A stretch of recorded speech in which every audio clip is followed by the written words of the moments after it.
tente pas mal. Hein. Oui, ouais, c'est le train. Hein. On a tout sur nous là. Oui, oui, je regarde caméra, mes fiches sur les films, compteur Gégère, mon Ouais. crucifix. L'eau bénite, le flingue. Ça t'a coûté combien pour les tickets déjà? Ah, trois fois rien, vraiment très très peu cher. Mais très peu cher, genre quoi, 100 balles, 200 Bah moins cher que gratuit. Ah, ouais, ça explique pourquoi on a mis un sous à bagage et qu'on a dû prendre le train en courant après. Au moins ça nous fait faire des économies. Eh ben, Texat SNCF, comme on dit. Hein. Et pour aller où du coup? Bah, la boussole indique vers l'est, alors du coup je sais pas, mais c'est vers l'est. Voilà. Eh ben, vers l'est, j'imagine.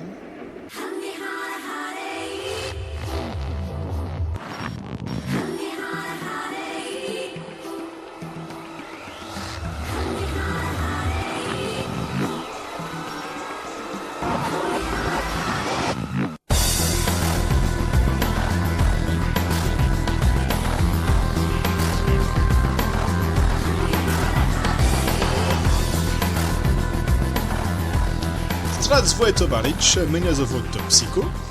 Et voilà donc toute l'étendue de mes connaissances en russe. Hein. Merci professeur dont j'ai oublié le nom. Ohayo gozaimasu, minasan, watashi wa Chaikin, yoroshiku ne okashimasu. Et ça, c'est une partie très infime des connaissances que j'ai appris en regardant des dessins animés japonais pour adultes.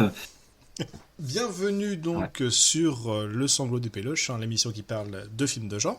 Nous sommes toujours en plein 31 jours d'horreur. Et pour ces nouveaux jours, les jours 25, 26 et 27, consacrés aux films de l'Est. De manière On- très générale, hein. C'est ça, parce que là, si on Trois part films très de... différents. Si on pense ça par rapport à notre situation géographique, hein, l'Est, c'est déjà un paquet de trucs, hein, et ce sera... Un paquet de pays différents. Et c'est pas avec une seule vidéo qu'on va regrouper tout ça, mais voilà, on va se baser sur trois films, chacun venu d'un pays différent. On va commencer un petit peu proche, on va rester pas loin de l'Europe, et on va s'éloigner un peu plus jusqu'au bout du bout, hein, littéralement, et profiter un peu donc des différences culturelles et ce que ces différents pays ont à offrir aux gens On de va l'horreur. voyager un petit peu. Ouais, c'est ça. On va voyager à travers l'horreur, comme tu dis. Hmm. Donc là, pour l'instant, là, on vient de quitter notre train et nous sommes actuellement dans les steppes de la toundra. Donc on vient de J'aurais bien pris un petit café, moi, mais il n'y en a pas là. exactement, on vient de passer les restes de Pripyat et Tchernobyl. Là, on a dû buter quelques mutants au passage. Hein. D'ailleurs, je suis très content de mon troisième œil qui vient de pousser. Mais on va en profiter surtout pour parler donc de notre film, notre 25e film. Parce qu'il s'agit de Vij, ou Vai, Vij, Oui. Vai, Vij, Vai. C'est pas facile.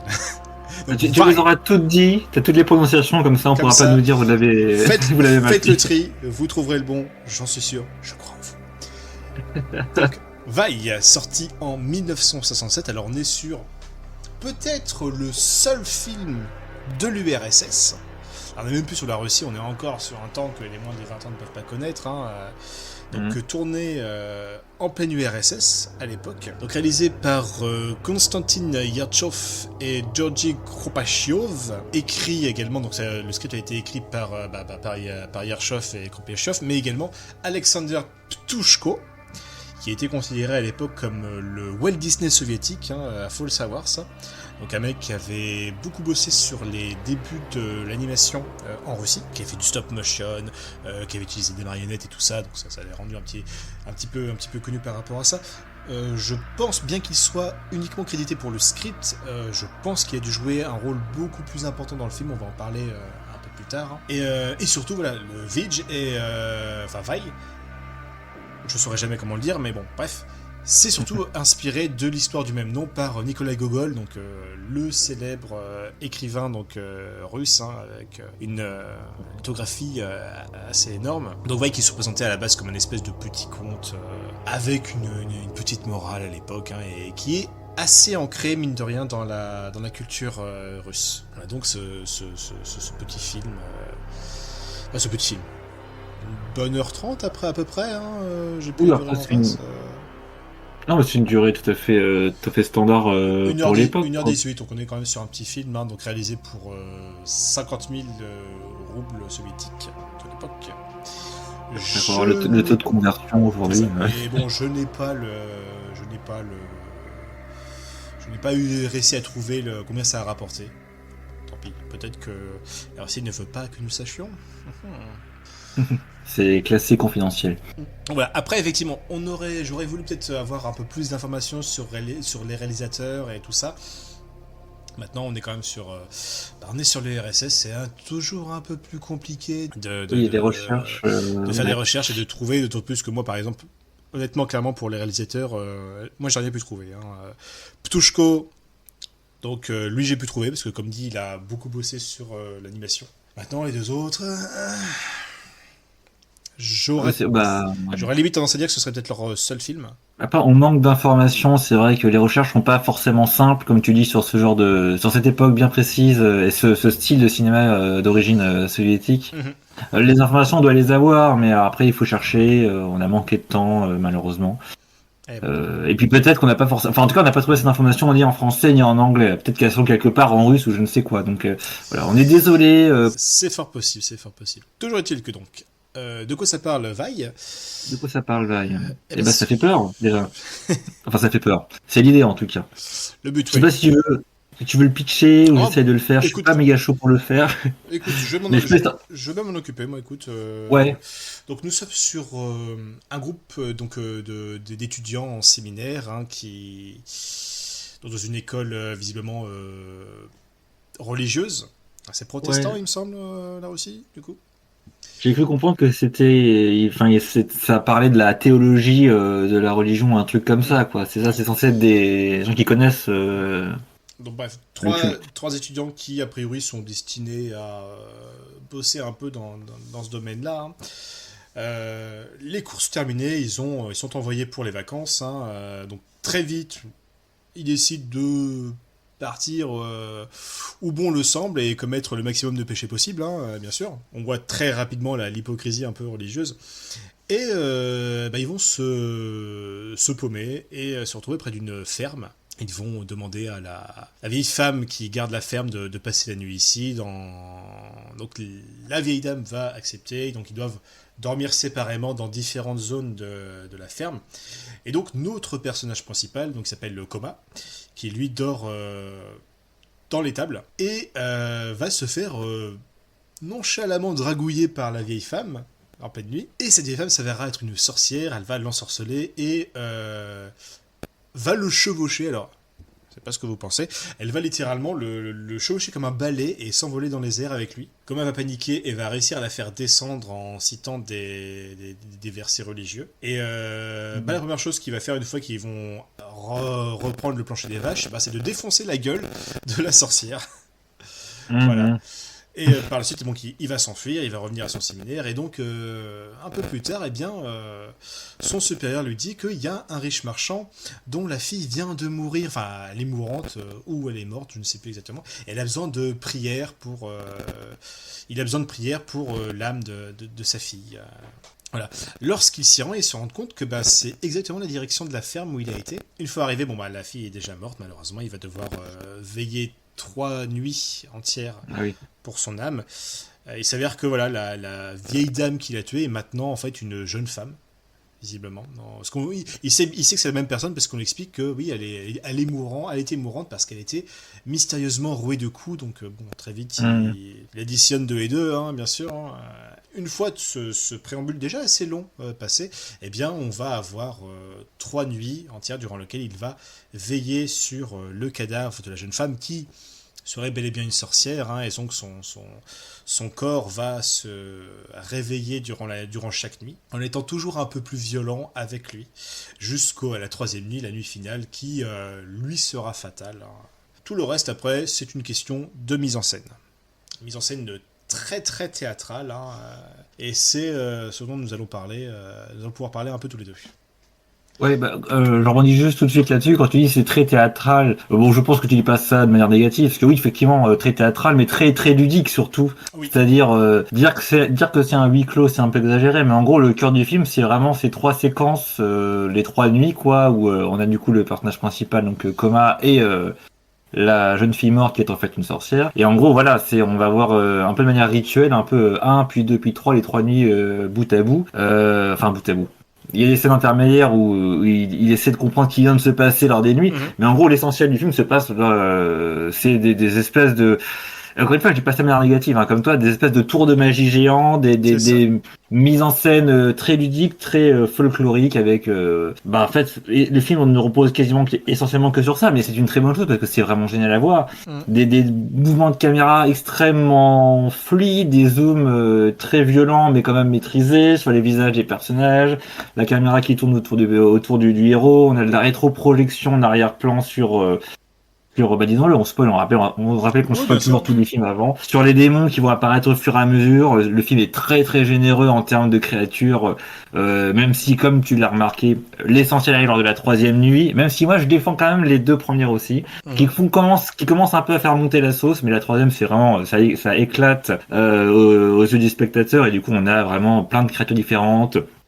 Là, comme tu l'as dit, tu t'y connais beaucoup mieux que moi en termes de maquillage, mais du maquillage extrêmement développé avec notamment des effets de relief, t'en parleras mieux que moi, mais des prothèses sur les personnages, de l'animation effectivement. Alors je sais pas si c'est du marionnettisme ou si c'est de l'animation stop motion, peut-être un peu des deux suivant les créatures. Qu'on a un squelette qui je pense est de la marionnette, mais on a aussi des espèces de tentacules étranges. On voit pas d'ailleurs tout le corps Ouais, une le espèce corps de de la squelette créature. d'hydre. Oui. Ouais, c'est ça, c'est une hydre. Enfin, voilà, j'ai l'air d'être un peu confus dans ce que je raconte, mais quelque part, c'est un petit peu aussi ce que vous avez quand vous regardez le film. C'est vraiment tout arrive d'une manière assez folle, sans être un montage violent. C'est pas une caméra qui va trembler dans tous les sens, mais voilà, on a quand même un montage, des cuts qui sont assez rapides et qui donnent littéralement le tournis, avec notamment cette caméra qui tourne autour du Mhm. personnage, qui je pense sont là pour donner son point de vue à lui. Lui-même, il trouve ça vertigineux hein, de Ouais, tout ouais. ce qui lui arrive. Et bon, c'est un film qui date des années 60. Je pense que certaines âmes un peu chagrines diront que ça fait un peu kitsch, mais je trouve quand même que c'est très réjouissant à voir et non, vraiment c'est cool quoi. C'est cool. Je suis désolé, je parle de manière très très simple aujourd'hui ce soir, mais voilà, vraiment en tant que spectateur simple, tu te trouves, moi je trouve ça vraiment très Mhm. plaisant à regarder. C'est extrêmement ludique, extrêmement réjouissant, j'ai envie de dire. Mhm. Alors, c'est vrai qu'effectivement, on se concentre beaucoup sur justement ces trois nuits-là. Il y a quand même pas mal d'autres scènes en dehors Il y a de de la ces nuits-là. parlotte et oui. Parce il y a beaucoup de parlotte. Après, comme dit, c'est très théâtral. C'est pas spécialement les plus intéressants. Notamment une longue scène dans la diligence qui l'amène au lieu où il Ah, doit j'avais faire ses oublié, tiens. prières, où il y a beaucoup enfin, de conversations. C'est pas spécialement le plus intéressant. Il y a quelques Ah, gars, c'est un peu d'espèce oui, il de y a de l'humour. mini-sketch pour le coup. Ouais. Il y a quand même un côté assez comique, hein, comédie Et qui essaye d'égratigner un peu l'église, en tout cas les religieux, le culte, C'est ça les jeunes exactement. débauchés. Je pense que justement, en plein régime communiste, on essayait un petit peu de tailler une bavette à l'église pour le coup.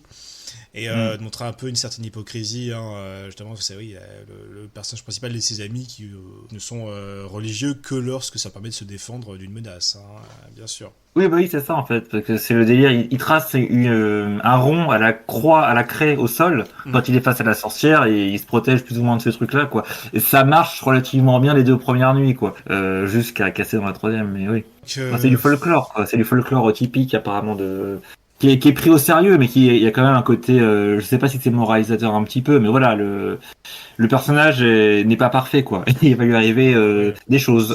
Loin de là, ouais. Donc, ouais, alors, j'ai pas spécialement un grand historique là aussi des acteurs, hein, pareil, sur des acteurs russes. C'est aussi pour ça que moi, je me suis rattrapé, simplement en Ouais, disant mon ressenti de spectateur. Ouais, j'ai pas beaucoup d'infos non plus, pour ça que malheureusement. cette critique et cet épisode, de manière générale, je pense, sera un petit peu plus court, je pense, ou du moins cette séquence, cette partie-là. Donc oui, pas grand-chose à dire sur les acteurs. Oui, ils font le taf, hein. Pas une grande connaissance du langage russe, donc à voir est-ce qu'ils jouent bien ou pas. J'estime qu'ils jouent bien leur rôle. Non, moi j'ai trouvé très convaincant. La sorcière, bon, elle en fait des caisses quoi. Mais Oui, l'éclairage, tu sais, qui vient vers le bas, ça a été noté par des critiques, ça fait penser à du Mario Bava en termes ah oui, d'éclairage. Moi je trouve que c'est parfait quoi. Mais voilà, je dis qu'elle en fait des tonnes, mais c'est pas non plus. Enfin, ça reste dans le contexte du conte en fait. hum, On s'attend à ce qu'un personnage réagisse de manière extravagante comme ça. Moi je trouve que les acteurs sont relativement bons quoi, de manière générale, pas que ah, la sorcière, hein, c'est les ça, autres c'est aussi. qu'on Hein. on additionne à la fois le contexte du conte et la mise en scène théâtrale, donc effectivement C'est vrai. on a des jeux très exagérés, mais honnêtement qui fonctionnent à partir du moment où tu te mets ça en tête. Hein. Bon, puis après, moi, j'ai pas envie qu'on donne l'impression aux ceux qui nous écoutent que c'est un film vieillot, qu'il faut se remettre dans le contexte de l'époque. Ça l'est évidemment comme tous les films, mais je trouve que le film est suffisamment nerveux en termes de cut. J'insiste Oui, vraiment là-dessus, est assez ludique et tu l'as dit et je suis d'accord avec toi. Ça fait penser à du Sam Raimi, du Evil Dead 2, ce genre de choses, hum, quoi. Je pense que ça a dû être une source d'inspiration pour oui, Sam oui. Raimi. Bah, Euh, j'avais cru voir quelque part que ça avait inspiré Evil Dead à Sam Raimi. Alors, je pense que c'est peut-être un petit peu exagéré. Je pense pas que c'est entièrement ça qui lui a donné l'idée oui, il y a pas d'Evil que Dead. ça, mais Je pense que Sam Raimi, c'est un bon cinéphile, donc je pense qu'il a, ses inspirations sont plurielles. Evil Dead, il y a un peu de slapstick aussi, il y Mais a un je peu pense de, il y a qu'effectivement, plein de choses, mais. ouais, Vi doit en faire quand même partie, effectivement. Que ce soit pour son personnage masculin, finalement assez peureux. Oui, c'est vrai, c'est un peu H, effectivement. Ouais, c'est ça. Et puis oui, bon, ce côté ouais, assez cartoonesque par moment. Et le fait que ça aille dans tous les sens. Alors là, on est plus sur le côté Evil Dead 2, je C'est vrai, trouve. c'est vrai. Ou même le 3 sur certains aspects. Bah, il y a des C'est squelettes, enfin, même s'ils sont pas aussi classe que c'est les. pas c'est pas déconnant comme comparaison, je pense. Hmm. Mais voilà, je veux vraiment vous dire que pour vous dire, il y a quand même plus austère hein, dans le cinéma soviétique. Là, vous attendez pas à un film de guerre qui dure 3 heures. Voilà, c'est quoi, c'était Napoléon, qui était réputé pour l'un des films, qui apparemment est un très Oui. bon film, mais qui est un film très long, qui avait coûté une fortune avec des centaines enfin des milliers plutôt de figurants, dont certains sont morts sur le tournage. Enfin, c'est complètement. Là, non, c'est beaucoup moins flamboyant et austère que ça. C'est vraiment le film, comme je vous le dis, je retombe sur les mêmes adjectifs tout le temps, mais c'est très ludique. Et vraiment, si vous kiffez ce genre de cinéma, j'avais presque envie de dire d'exploitation, mais vous pouvez rentrer dedans facilement, quoi. Vraiment, comment dire, pourquoi il y a voilà, encore une fois, comparé à du Mario Bava, comparé à du cinéma italien de cette époque-là, bon là, c'est juste dans le côté fulgurant de l'éclairage et du montage, hein. C'est pas un thriller, c'est pas une enquête, mais il y a ce côté effectivement, enfin, c'est facile de rentrer dedans, quoi. Et c'est ça que j'ai bien aimé dans ce film-là. Et, Et il et, est très accessible. Puis mine de rien, il y a quand même du taf sur les décors et tout ça. Hein. Je veux dire, Oui, c'est vrai. on compare ça à un Bava, c'est vrai que si tu compares avec la planète des vampires qu'on avait vu il y a pas mal de jours, celui-ci, on sent que le décor il est quand même beaucoup plus léché. Et puis Il y a quelques décors, ouais. et alors, si on doit se concentrer justement sur l'intérêt du film, à savoir les trois nuits, c'est vrai qu'on est sur une première nuit assez calme, enfin, dans le sens où, bah, oui, le cadavre se lève, essaye de rentrer dans le cercle de crème et se heurte aux prières et à l'espèce de barrière invisible qu'il a Et ça, érigée c'est pour lui. génial. Parce que dès cette séquence, on a la caméra qui suit, je crois, il y a un mouvement qui suit la sorcière, je ne me rappelais plus très bien, mais ça m'avait quand même marqué, quoi. Effectivement, moi, au début, j'étais plus attiré par la dernière nuit, mais c'est vrai qu'en revoyant Oui. après les autres nuits, je vois que dans la première nuit, il y a un moment où elle repart en arrière et il y a une espèce de petit trucage où elle semble presque glisser sur le sol pour justement revenir Hum. à son cercueil. Et c'était plutôt pas mal. Et très vite, on monte un petit peu le level avec la deuxième nuit où là, on a carrément le cercueil entier qui se soulève et qui se met à tourner Oui.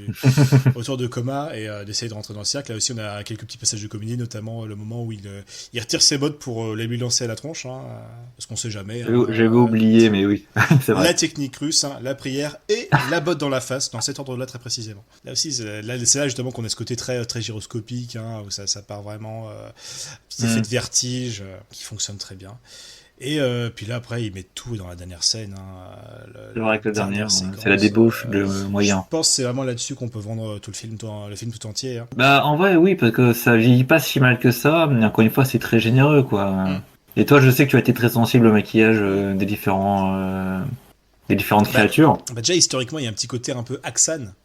Ça te dit, c'est Aksan, la sorcellerie à travers les âges, très très vieux film en noir et blanc qui parlait D'accord. de satanisme. J'ai Ma retrouvé culture me fait défaut, mais d'accord. j'ai retrouvé quelques petites ressemblances, notamment dans les démons. Et Mhm.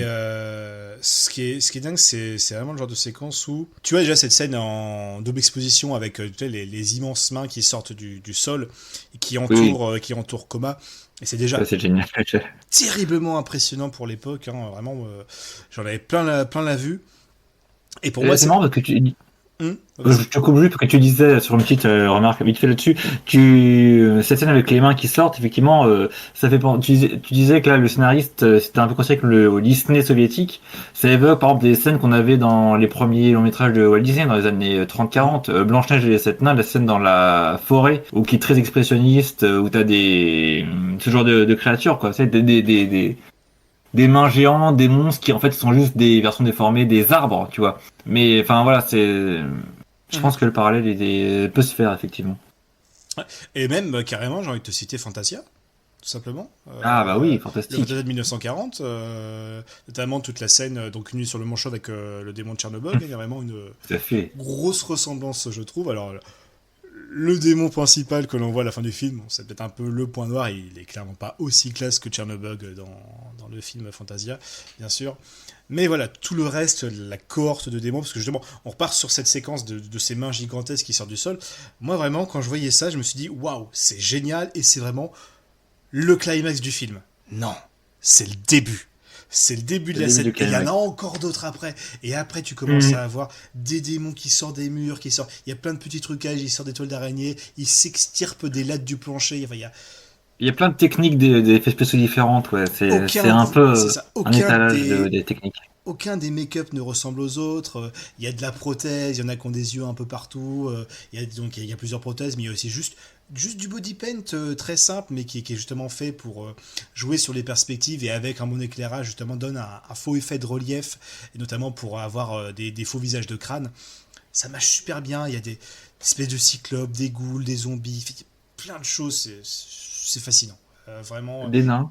Des nains, voilà, bon, alors oui, il y a des personnes de petite taille qui sont engagées pour jouer des démons, ça marche très très Ah bah, bien. c'est le cinéma, y a pas de Des problème. chauves-souris, des trucs comme ça, voilà, c'est vraiment, tu sais, c'est la fête, c'est la Halloween party totale. Hein. Et oui, c'est ça, c'est la grosse fête d'épouvante, Ah, quoi, et c'est de créatures. The Monster Mash, hein, comme on dit. Mais voilà, vraiment, vraiment, je pense que c'est un film à voir absolument si vous êtes un tant soit peu intéressé par les effets spéciaux au cinéma. Mm. Voilà, c'est vraiment incroyable. Voilà, et surtout de se dire que c'était fait avec un budget à l'époque de l'URSS, quoi. Donc voilà, le budget, tu l'as dit tout à l'heure. Bon, moi, je aucune idée de à quoi ça correspond avec l'inflation aujourd'hui et la conversion en euros. Mais bon, j'imagine que ça a dû être fait. Enfin, ils ont dû comment dire, arrondir les angles en termes de budget. Enfin, je sais pas comment dire, mais je pense que ils ont dû quand même jouer l'économie. C'est une certitude. Mm. Et pourtant, c'est ultra généreux, quoi. Voilà. Je sais pas ce qui s'est passé sur le film. Je serais pas surpris qu'on apprend que des gens n'aient pas été payés ou ce genre de conneries. Mais c'est absolument génial, quoi. Malheureusement, Bon. c'est souvent un peu le cas. Hein. Encore aujourd'hui, tu veux dire. Bon. Attention, je voulais pas lancer un débat polémique, mais voilà, vous voyez le genre vraiment, c'est à voir absolu si vous êtes un fan d'effets spéciaux en dur, de maquillage, de stop motion, d'animation dans tous les sens du terme. Voilà, le problème après, euh, peut-être qu'on va donner l'impression de simplement limiter ce film à ça, à cet étalage de techniques d'effets spéciaux. C'est un peu vrai quelque part. Après, il y a le côté humoristique lors des scènes d'exposition qui arrive avant, qui reste Mm. sympathique. Voilà, le film ne tient pas que là-dessus.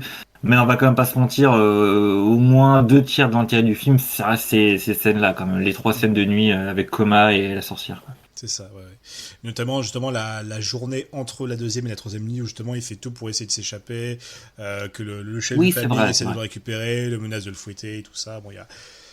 C'est là où on essaye un peu de faire quelques petits sketchs par rapport à ça, mais d'ailleurs, chose un petit intéressante, un peu comme je vois qu'il y a la même scène, plus ou moins le même genre de scène dans Evil Dead 2 du coup, les cheveux de Coma ont blanchi suite à la deuxième nuit. Il me semble qu'il y a pareil à la fin d'Evil Ah, Dead 2, il y a une de ses mèches qui blanchit sous le stress j'avais pour zappé H. ça, mais oui, oui, tout à fait. Donc là aussi, alors, bon, hommage ou pas, on ne saura jamais. Mais Après, encore une fois, ma culture me fait défaut, mais le trope des cheveux qui blanchissent, ça se après, ça c'est voit assez dans plein courant. d'histoires, de folklore. Mais dans Dans Les Griffes de la Nuit, Bah, dans le premier oui, Freddy, c'est ça ça, voilà, arrive. oui, oui, Nancy aussi a une mèche de cheveux qui blanchit. Dont on a parlé il y a quelques épisodes. Exactement. Et je suis sûr que plein de trucs, plein de. Ouais, Bon, moi, ouais. je ne connais pas aussi un folklore en conte classique, mais je suis sûr que c'est un truc qui arrive assez fréquemment. Ouais. Mais en tout cas, c'est là, effectivement, c'est là. Et c'est vrai que pour finir sur cette séquence finale, c'est vrai que bon, le petit point noir, c'est le fameux Vai, hein, le roi des démons, le chef des Bon, gnous. il est pas si mal. L'appellation change un peu selon la manière dont on le traduit. Mais c'est vrai que bon, il est un peu statique, hein, c'est vraiment une espèce de gros golem un peu, ouais. Ouais. Quand il marche, il est un peu empoté. On sent le comédien derrière, il doit être un peu. Il est moins mobile que tous ces ghouls qui l'entourent, quoi. Clairement. C'est ça, c'est un petit peu dommage. Voilà. Puis alors, un truc qui fait partie du conte original et qu'ils ont vraiment voulu garder dans le film, c'est que cette espèce de roi démon a des paupières gigantesques qui lui tombent sur les yeux, et ce qui fait qu'il ne peut pas il ne peut pas ouvrir ses yeux lui-même. Il faut que des gens soulèvent ses paupières. D'ailleurs, suite à ce film. L'expression soulever mes paupières est rentrée dans le langage courant russe. Hein. Basiquement, ça c'est un truc que tu dis quand tu es fatigué, que quelqu'un te soulève tes paupières. Parce qu'à la base, c'est l'ordre que donne le roi. Donnez-moi, ouvrez mes paupières pour que je puisse le voir. Et on voit par exemple dans cette séquence-là que les grosses paupières du monstre, c'est des grosses charnières. Hein. Tu peux voir littéralement les charnières des battants qui se... C'est pas incroyable. C'est vrai qu'avec le déluge d'effets spéciaux qu'on a eu juste avant, c'est vrai que ça tombe un petit peu à plat, mais bon, heureusement, c'est pas totalement comme ça que ça se finit. Après, il y a un peu l'effet inverse, tous les démons repartent ensuite dans l'au-delà, dans leur tombe, etc. Et là aussi, on a quand même une assez belle séquence où on en voit qu'ils sont à moitié rentrés dans le sol, des morceaux qui ressortent. Ça, c'est génial, ça, dans le mur, ouais, quand ils sont à moitié. Très très sympa, vraiment. Voilà, je pense que vraiment, à la rigueur, même si vous n'avez pas envie de voir le film, regardez la dernière séquence. C'est très très bien. Et d'ailleurs, oui, on l'a découvert en préparant cette émission. On l'avait vu bien avant, mais pour préparer, on a voulu remater le film rapidement. Et toi, tu as découvert qu'il était sur YouTube intégralement, gratuitement du coup, et légalement. Et ça, c'est incroyable. Ah, ça c'est cool. Visiblement, en fait, le studio URSS qui l'a fait, donc c'est Mosfilm, et ben ils ont une chaîne YouTube où tu peux retrouver tous leurs films en total accès. Aucun souci. Donc vous pouvez voir Vai comme ça, tranquille. Hein, Et plein d'autres films. Et lui, et plein d'autres films. Hein, j'ai vite fait vu qu'il y avait Solaris. Alors vraiment, là, on va sortir un peu de la critique. Hein, vraiment, si vous pouvez voir Solaris. Tarkovsky. Comme pas mal. Je vais vous poser ça là. C'est 2001 l'Odyssée de l'espace en mieux. Voilà. Libre à vous de m'assassiner sur les réseaux, je n'ai rien à foutre. Solaris. Tu assumes tout ce que tu viens de dire. Hein. J'assume Solaris. Et 2001 l'Odyssée de l'espace, je l'ai vu plusieurs fois. Solaris, je ne l'ai vu qu'une seule fois. Et avec ce seul visionnage, je peux vous dire qu'il est meilleur que l'Odyssée de l'espace. Texat Kubrick. Je t'accompagne juste un tout petit peu en disant que moi, de base, je suis pas non plus un gros fan de Kubrick et l'Odyssée de l'espace m'a un peu ennuyé. Voilà, comme ça tu seras pas tout seul si les gens veulent venir t'agresser. Après Solaris est long, il fait presque 3 heures, mais quand il y a des trucs bien, il y a des trucs bien. Bref, retour au film, hein, retour au film. Je pense qu'on va s'arrêter là. Oui, juste vite fait, on peut citer, même si on les a pas vus, c'est que Vai, enfin voilà, encore une fois, prononcez-le comme vous voulez. C'est tellement ancré dans la culture russe qu'en fait, déjà c'est pas la première adaptation apparemment qu'il y a eu au cinéma. Apparemment, il y a eu un film muet qui datait de 1909 qui a été perdu aujourd'hui malheureusement, mais ça existe, ça a existé à une époque. Comme beaucoup de films de début du siècle, hein, malheureusement. C'est vrai. Et puis il y a eu plein d'autres adaptations derrière, hein, c'est même impossible de toutes vous les citer vite fait, mais il y a eu des films d'animation, il y a eu des films 3D, il y a eu des séries télé, alors toujours d'origine russe ou ukrainienne ou serbe, voilà, c'est toujours dans ce délire-là, dans ces zones géographiques-là. Mais en tout cas, voilà, ça reste quand même un conte très très connu. Donc il y a d'autres adaptations si jamais vous avez envie de creuser le sujet. Et puis bien sûr, il reste l'histoire originale. C'est vraiment un pan très important de la culture russe. Mais voilà, écoute, on donnait notre avis final. Hein, mais je pense avoir bien aimé. Dans tous les cas, il n'y a que 2 choix, donc oui, j'ai aimé. Je suis pas sûr de le revoir. Mais, dommage. Si je le revois, ce serait juste regarder la scène finale. Mm-hmm. Mais je le conseillerais à... Peut-être pas à tout le monde, mais ouais, quand même, je le conseillerais à certains cinéphiles, ou vraiment, ouais, si tu veux essayer des trucs un petit peu de niche, un peu léchés, un peu méconnus, enfin un peu méconnus. C'est quand même... pour les amateurs de genre, c'est quand même assez connu maintenant, mais... Oui, c'est réputé en tant que film d'horreur voilà. soviétique, c'est assez réputé. C'est vrai que quoi. ouais, si tu as l'habitude Donc il n'y en a pas beaucoup. du cinéma horrifique récent, Oui, non, mais bien sûr. ça peut être intéressant. Bon, je suis pas sûr que ce soit le premier truc que tu devrais voir, hein, mais pourquoi pas? Qu'en Eh est-il de bien, toi? moi, c'est le triplé gagnant pour moi. Oui, j'ai adoré. Je le reverrai dans son intégralité avec grand plaisir. Oh, wow! Parce que, parce que évidemment, hein, la scène finale, d'accord. Mais bon, la scène finale fait partie d'un film qui dure 1h30. La scène finale n'a de sens que si tu as eu le développement au préalable, qui pour moi, sans être extraordinaire, n'est pas non plus soporifique, quoi. Donc, c'est relativement bien joué, c'est relativement drôle en plus. Les scènes de parlotte et les scènes de dialogue et les séminaires théologiens jeunes qui boivent de l'alcool et veulent violer des jeunes filles. Donc voilà, il n'y a pas de problème, moi je trouve ça très drôle. Donc le film est très bon, je le reverrai avec grand plaisir, je l'ai aimé, ça je l'ai déjà dit, et je le conseillerais, comme je vous l'ai fait comprendre, je le conseillerais parce que bon, je pense que c'est essentiel si vous êtes voilà, si vous dites Sam Raimi c'est cool, bah voilà, vous avez l'une des sources d'influence probables sans doute de ce qui a permis de faire les Evil Dead entre autres. Et puis bon voilà, c'est tellement cool de voir un film qui a sans doute dû coûter ce que ça coûtait à l'époque, mais dans un contexte soviétique, a réussi ça débauche d'effets spéciaux et de techniques. Voilà, enfin c'est extrêmement regardable aujourd'hui. Je pense. Alors ça reste un film d'horreur, mais bon, il n'y a rien de vraiment traumatisant dans le film. Je pense qu'un enfant peut le regarder aujourd'hui, et sans lui dire que c'est un vieux film, je pense qu'il peut passer un bon moment devant, parce que après c'est un rue, donc il y a des sous-titres, ça peut être compliqué. Je sais pas s'il y a un doublage. Mais voilà, dans l'idée, voilà, c'est un film qui est extrêmement sympathique à regarder, vous n'avez pas non plus besoin de trop intellectualiser le truc. C'est vraiment super ludique, quoi. Et voilà, je trouve que c'est très très bien. Voilà, donc je le conseille à tout le monde. Voilà.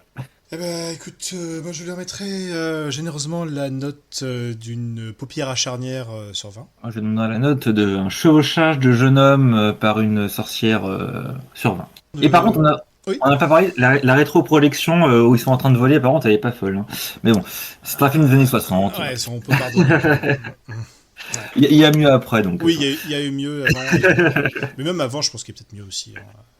Oui, c'est vrai. Du côté de l'Amérique, maintenant, après, la russe, c'est vrai que c'est quand même intéressant de leur côté. Hein. Ça reste lui. Reprenons la route. Hein.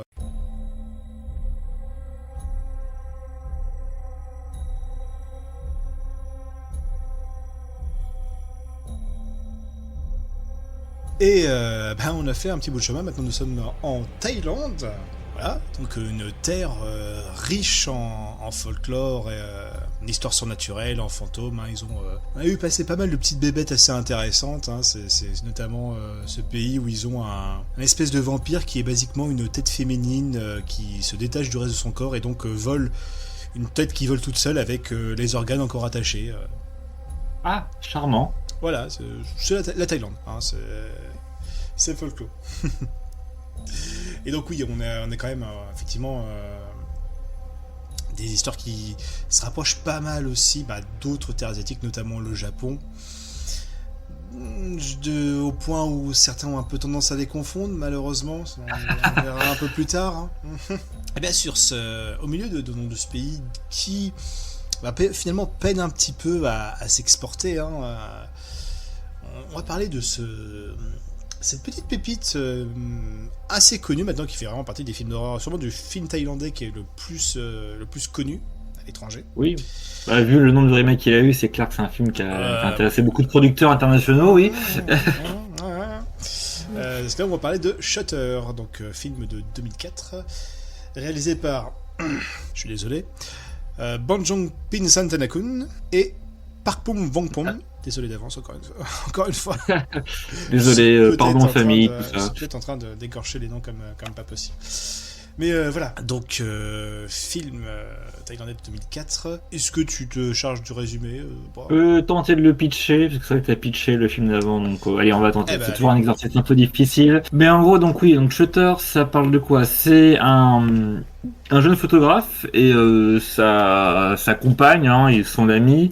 Et un soir, après être rentré d'un enterrement de vie de garçon d'un de leurs amis, ils écrasent une jeune fille sur la route. Un panneau, ils font un drift incroyable. Enfin bref, vraisemblablement ils ont tué la fille qui repose au sol inanimée, mais ils décident de partir parce que sur l'insistance du mec, du héros, j'ai oublié son nom, Noon je crois, alors c'est comme ça, c'est Toon. Toon. Toon.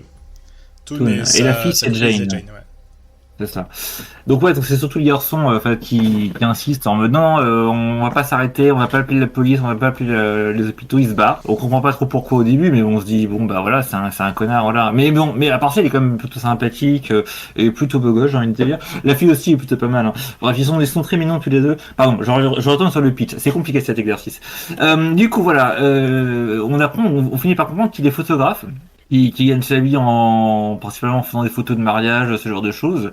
Et les photos du coup du mariage de l'ami qui avait fait son enterrement de vie de garçon la veille. Surprise, surprise, bah il y a des espèces de photos déjà gâchées, mais surtout des apparitions fantomatiques sur certains clichés. Personne ne le croit.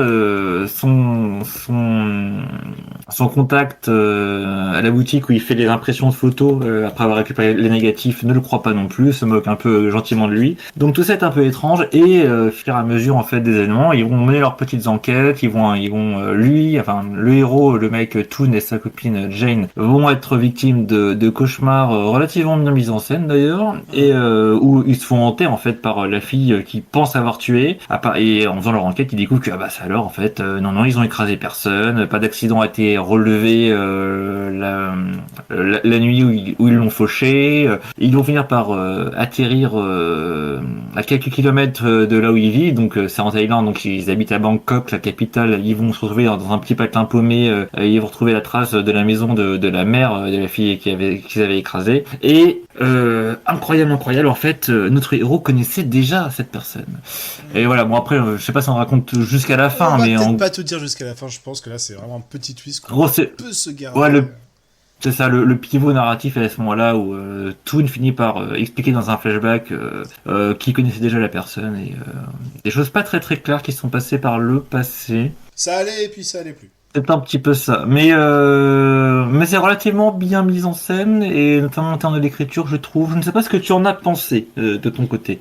Eh ben écoute, moi j'ai vraiment bien aimé. C'était franchement bon. Donc vous l'aurez peut-être un peu compris par rapport à déjà au titre du film et par un peu le descriptif. On aborde beaucoup la thématique de ce qu'on appelle la spirit photographie, hein, donc Ah oui, il y a un terme, c'est vrai. ce fameux art de prendre des esprits en photo. Oui, c'est vrai. Il y a une scène dans le film où ils vont voir un mec, un directeur de publication qui fait des magazines que là-dessus. Ouais. C'est ça, on va pas mal expliquer justement ce principe-là, même expliquer le principe de la photographie, hein, ça c'est assez intéressant. Hein, le film te donne lui-même les clés pour comprendre comment ça fonctionne. Ça c'est plutôt assez louable, hein, je veux dire, moi qui connais pas du tout le milieu de la photographie, Pareil.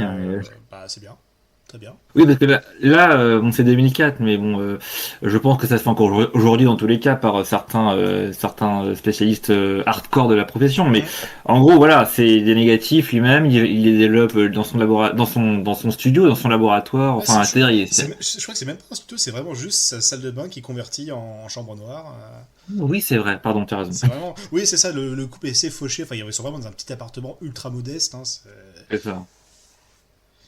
ce qui va donner beaucoup de proximité, beaucoup de probicité quand le fantôme est là, hein, justement. Et oui, et puis pour revenir vite fait sur ce que tu disais sur la technique de la photographie, surtout du développement des photos, c'est que t'as aussi comment ça s'appelle, les Polaroids qui interviennent dans le récit où du coup tu as des instantanés des photos, tu n'as pas besoin de les développer en laboratoire. Et du coup c'est utilisé pour faire quelques scènes à des moments dans le film. En gros, toute l'idée c'est que le fantôme n'apparaît de manière objective que quand on le photographie, quoi. Mais il est quand même là tout le temps. Donc bref, ça donne des idées de mise en scène plutôt sympathiques. C'est ça. Que ce soit le Polaroid qui donne sa photo tout de suite, ou les photos un peu plus classiques qu'il faut développer, ou d'un côté, il y a vraiment ce côté, voilà, tu peux littéralement prendre le fantôme, enfin, t'orienter et savoir où est le fantôme avec le Polaroid. À côté, très Fatal Frame, ou Project Zero pour les Européens. Ah oui. Excellente série de jeux japonais, hein, où justement, pareil, tu incarnais une jeune femme qui capturaient se battaient contre des fantômes en les prenant en photo, ce qui permettait C'est japonais, hein. C'est C'est japonais pas à la base, thaïlandais, bien sûr, ton c'est japonais à jeu, la hein. base, Oui. mais on retrouve un peu ce côté, voilà, caméra, avec tout le côté effrayant que ça implique, parce que voilà, du coup, tu es obligé de Mm. te mettre en POV avec la caméra pour voir les fantômes, et faites des bons gros zooms sur eux qui, au moment où ils te foncent dessus, particulièrement stressant. Et on trouve peut-être un petit peu, J'imagine. on trouve légèrement ce petit principe-là. C'est moins intense, je pense que j'ai jamais vraiment joué après Ça, le frame, à part chez c'est vraiment le rapidement. principe de l'appareil Polaroid, mais après, il y a vraiment aussi, quand les photos se développent, il y a ce côté t'as ta photo qui paraît normale, mais pendant que tu le développes, tu vas te rendre compte qu'il y a un petit truc qui va apparaître en plus. Ça donne alors il me semble que c'est quand même légèrement accéléré, parce qu'il me semble que ça me prend quand même beaucoup plus de temps l'image met beaucoup plus de temps à apparaître, hein, sur ces photos quand tu les développes, enfin, quand tu les trempes surtout. Ouais, ça reste un film. Là, c'est un peu accéléré par souci, bien sûr. Mais voilà, ça suffit quand même à créer une petite tension en mode qu'est-ce qui va apparaître dessus. Ah, ça révèle ça. Notamment vers la fin où ça va révéler des scènes assez importantes. Oui, puis tu as des gros troubles dans le couple qui vont arriver à ce moment-là, Mm. les histoires de est-ce qu'on peut faire confiance à son conjoint sur ce qu'il a fait dans le passé. Voilà, ça, c'est assez troublant, quoi. Mm. Ah oui, oui, Et d'autant plus qu'on va pas mal justement alterner entre ces séquences où ils se font pas trop confiance, ils doutent un peu l'un de l'autre, et les autres moments où ils sont quand même beaucoup plus rapprochés, où on sent vraiment que voilà, c'est pas totalement linéaire, ou en sens je te fais confiance, je te fais plus confiance. Il y a toujours ce petit côté un peu. bah oui, mais après moi je trouve le couple, je crois qu'ils sont très choupis tous les deux. Enfin, ils sont assez mignons, puis ils sont assez tendres, quoi. C'est-à-dire que surtout dans la deuxième partie du film, on commence à les voir vraiment, c'est lorsque le mec n'en peut plus de ses apparitions fantomatiques, et il est couché la tête sur l'écusse de sa copine qui lui dit je vais rester ce soir avec toi. C'est là que j'ai plus ou moins compris qu'en fait ils vivaient pas vraiment ensemble, mais qu'elle venait très souvent chez lui. Ah, et quand même, elle est quand même plutôt sympathique parce que elle s'accroche quand même longtemps à lui. Et vraiment, à la toute fin du film, là, elle dit que c'est juste plus possible. Je sais pas si on peut en parler vite fait parce que là, on tourne autour du pot, c'est chiant. On peut spoiler ou pas? On dit non, mais enfin, J'entends ton autorisation. sans aller sans tout décrire, mais vraiment voilà, c'est juste qu'à la fin, on va apprendre que il a fait quelque chose de mal, qu'il est responsable d'un truc assez grave. Il a participé. C'est pas l'initiateur, mais il a gravement participé. Il a fait quelque chose d'assez grave, et qui là aussi on a une petite thématique avec la photographie et tout ça, c'est assez intéressant. Mais voilà. Et du coup, c'est ça qui est intéressant parce que comme dit, le couple marche très bien. En plus, tu l'as cité, mais c'est pas anodin. Le mec est en plus beau gosse, enfin l'acteur, ils ont pris un acteur qui a vraiment le physique de cinéma, hein, clairement. Il a des longs cheveux, très classe. Et ça, presque aussi beau que celle de sa copine d'ailleurs. Du coup, c'est vrai que ça surprend un peu. C'est vrai que le film réussit à te piéger, et à gagner ta confiance. Pour mieux t'arnaquer à la fin, enfin pas le film en lui-même, mais voilà, les personnages. Bien sûr. C'est plutôt cool, ça. C'est vrai que bon, avoir des personnages un peu anti-manichéens. Non, ils sont assez réussis, je trouve, en termes de niveau de leur interprétation aussi. Les acteurs sont plutôt bons. Et tiens, j'ai vu que je suis désolé, je reviens là-dessus parce que j'ai cru comprendre que tu voulais en parler. Je t'ai coupé la parole tout à l'heure. Vas-y. Tu parlais de la salle de bain du mec, du coup, où il développe ses négatifs, quoi. Et ce qui est assez intéressant, c'est qu'effectivement, t'as des scènes de tension, de terreur dans cette scène-là. Et c'est vrai que la première qui arrive, je me suis dit, ah oui, d'accord. Là, le film a commencé à me saisir à ce moment-là, c'est-à-dire, oui, on a un point de vue, on a des idées de mise en scène géniales. C'est notamment lorsque t'as la caméra qui est filmée derrière le robinet et le flux d'eau qui sort du robinet, et ça encadre la fille. Je me dis, mais comment ils ont placé leur caméra à ce moment-là, où ils ont peut-être refait le truc en studio pour pas avoir le mur derrière le lavabo, mais il y a plusieurs trucs assez rigolos comme ça. Quelques plans zénithaux, quelques plans, des semi-plans séquences. Si, on peut dire, il y a un plan séquence assez marquant, qui est le suicide de son pote là. Ah oui. Je sais pas si tu veux revenir dessus un peu longuement, mais si, carrément, vas-y, je te laisse en parler. Hein, mais oui, voilà, enfin, tu te dis, je pense qu'en termes de storyboard, ça a été extrêmement bien conçu. La scène dont je parle là, le suicide, en gros, c'est vraiment un long plan, ça doit durer presque 1 minute en fait. Alors c'est pas où on part du héros qui je crois voit des photos sur la table en fait dans l'appartement de son pote, et la caméra remonte, alors elle arrive à refaire son focus, son point en fait sur le sujet, sur le héros, alors que à la base il filmait juste la photo. On voit au fond encore corps out of focus, le point n'est pas fait dessus, quelqu'un, donc son pote, en train de sauter par la fenêtre, en train de se suicider de je sais pas quel étage dans l'immeuble. Ah, c'est les gros immeubles Et du coup, à la thaïlandaise, donc c'est relativement haut. Hein. ça doit être au moins 10, 15 étages, quoi, tu vois. Et, oui, et du coup, sans cut, on suit ensuite le héros qui court vers la fenêtre.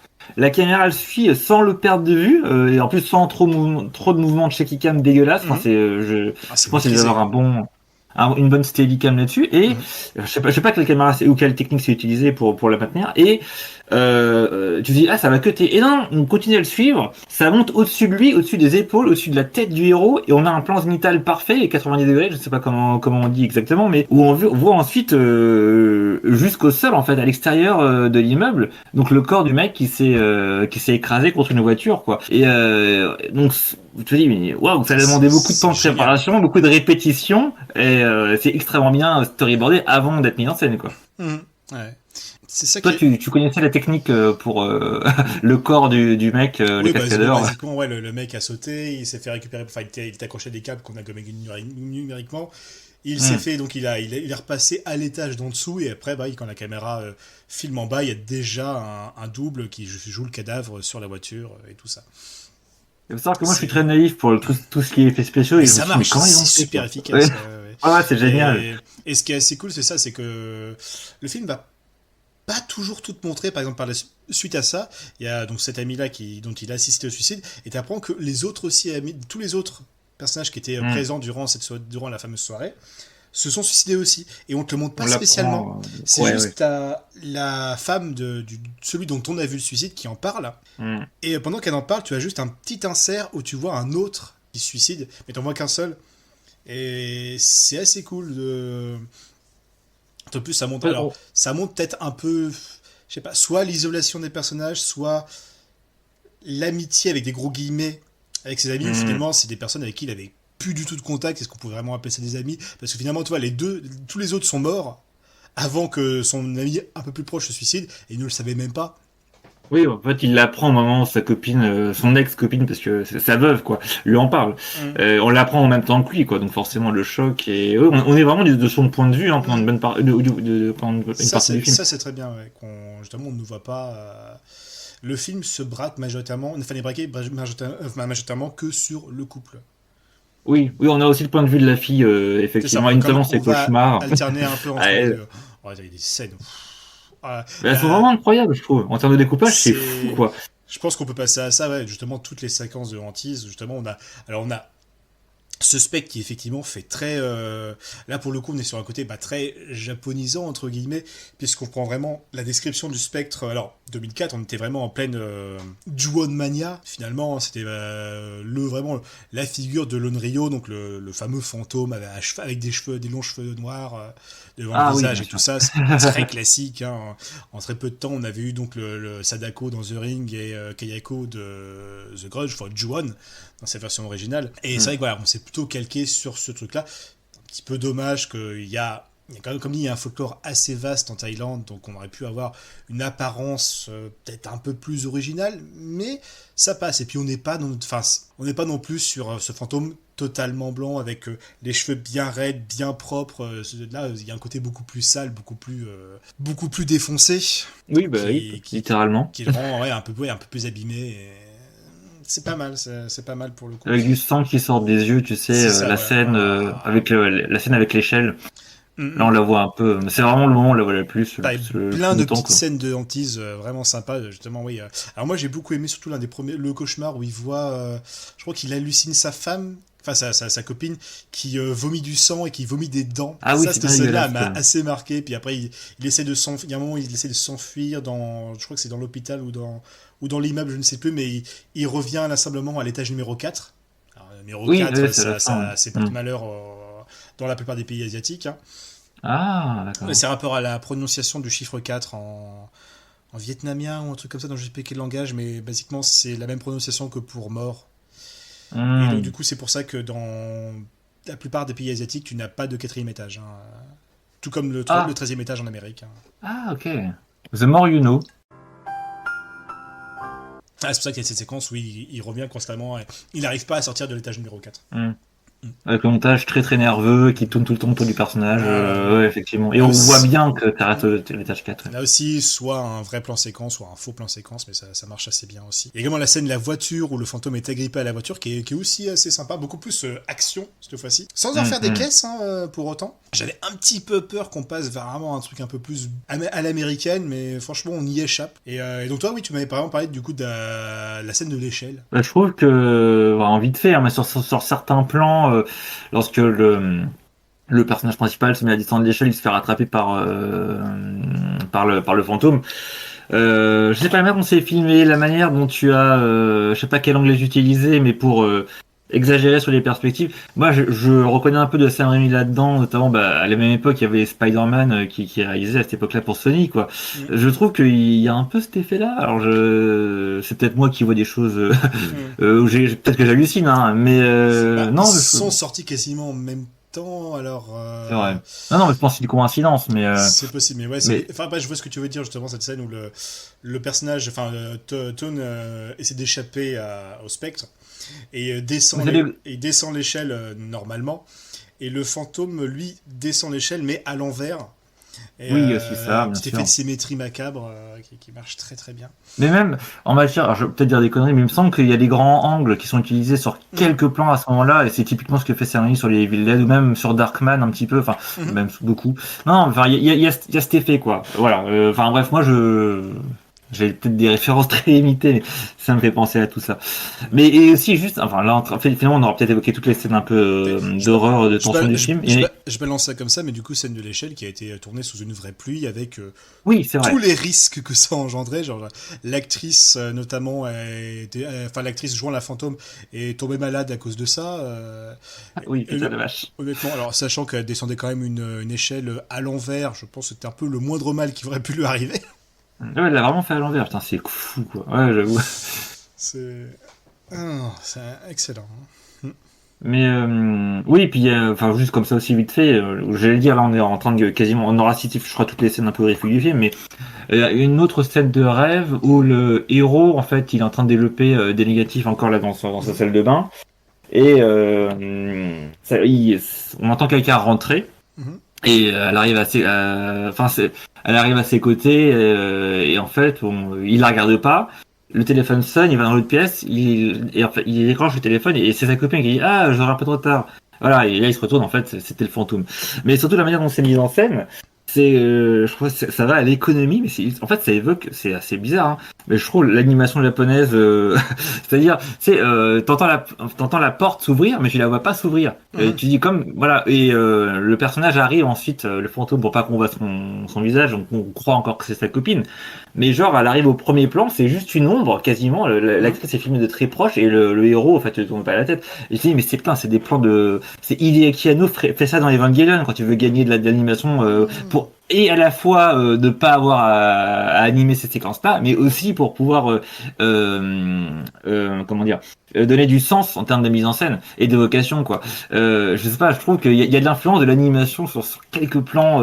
En fait, à chaque fois que tu as des grosses mises en scène particulières dans ce film, généralement, c'est que tu peux, tu les vois à l'avance, tu finis par comprendre. Ah ok, là ils sont en train de rêver. Là c'est un cauchemar ou je sais pas quoi, c'est une apparition fantomatique. Que le reste du film est filmé de manière beaucoup plus classique. Et enfin, je trouve que c'est plutôt sympathique. Et encore une fois, c'est un film qui est très propre et très classieux en termes de découpage et de mise en scène.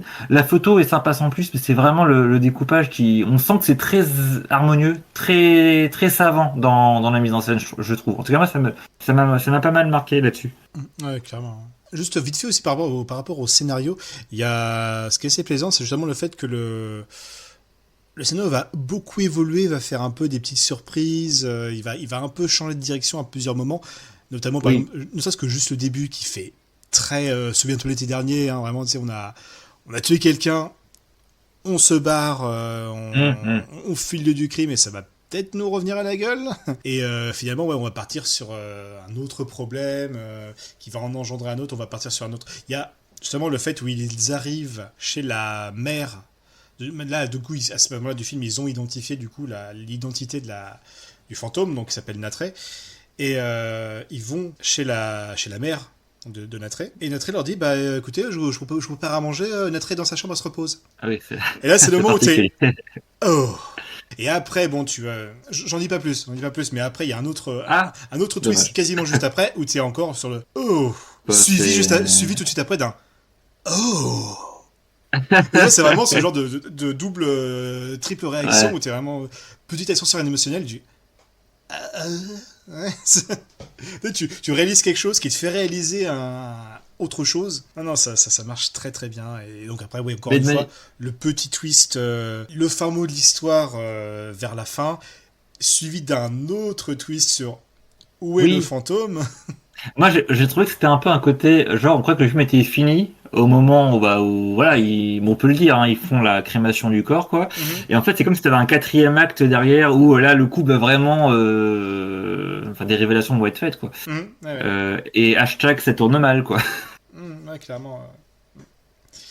Et non, j'aime beaucoup justement le plan justement l'un de ces, le plan de la révélation du fantôme, hein, et justement le destin d'un Tu des, parles du dernier plan du film, le tout dernier plan là avec le reflet dans l'un des derniers la aussi, voilà, porte. justement, qui montre aussi surtout bah, le destin d'un des personnages, qui Ouais. est un destin Il est très finalement classe, ouais. assez pire que la mort, quoi. Euh, mais Parce que ce personnage est visiblement à la fin un légume, quasiment. En tout cas, encore une fois, super bonne idée, quoi, dans cette idée du reflet. Mm. Enfin, tu vois, c'est vraiment bien, extrêmement travaillé en termes de découpage. C'est incroyable, quoi. Enfin, et aussi, pour revenir vite fait, parce que c'est quand même très lié en termes de scénario, c'est que le scénario, bon, est relativement simple. Il file droit, mais mais c'est une bonne chose. Il se perd pas en multiples stories. Il Eh n'y a oui. pas de storyline B ou je sais pas quoi. Il y a très peu de personnages secondaires ou le peu qu'on va voir d'eux vont, c'est avec les interactions avec les personnages principaux. Mais c'est extrêmement apaisant. Il y a un côté série B mais classieuse, quoi. C'est vraiment c'est très tenu en fait et ça c'est extrêmement agréable, quoi. Mm. C'est certains diront film d'exploitation mais je reste quand même sur le fait, voilà, c'est de la série B propre et bien tenue, quoi.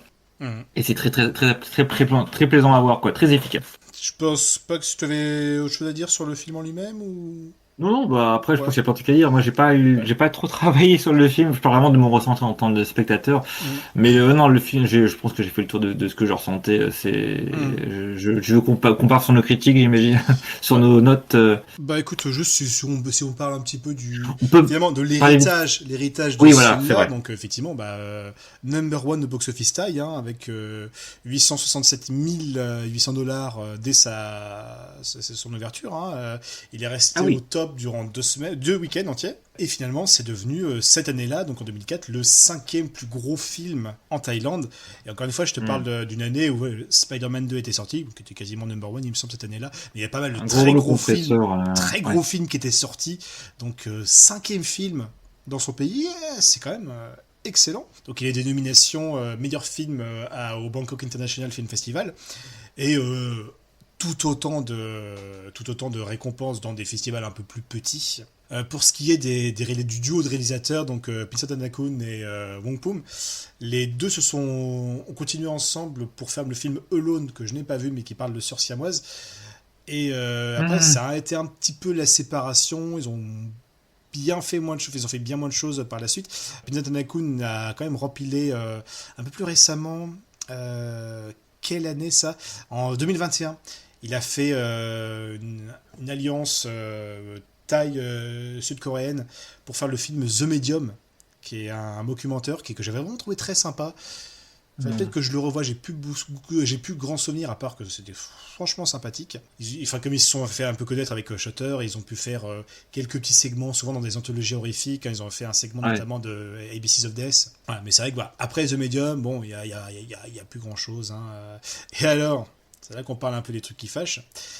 Ce film s'est fait piller, mais c'est dingue. Ce film a pas un remake, pas deux remakes, mais 4 fucking remake. C'est-à-dire que le film a été refait 3 fois en indie, parce que je sais pas, ils ont fait 3 fois le film dans 3 langages différents, et plutôt que En de, Inde, oui. Hmm. de traduire, eh ben ils ont fait 3 films différents, carrément. Donc, Après, c'est particulier l'Inde parce que moi j'ai cru après, comprendre qu'il y a différentes langues et bien différents types de sûr. cinéma. Oui, oui, Je connais mais pas assez mal le sujet, pour être honnête.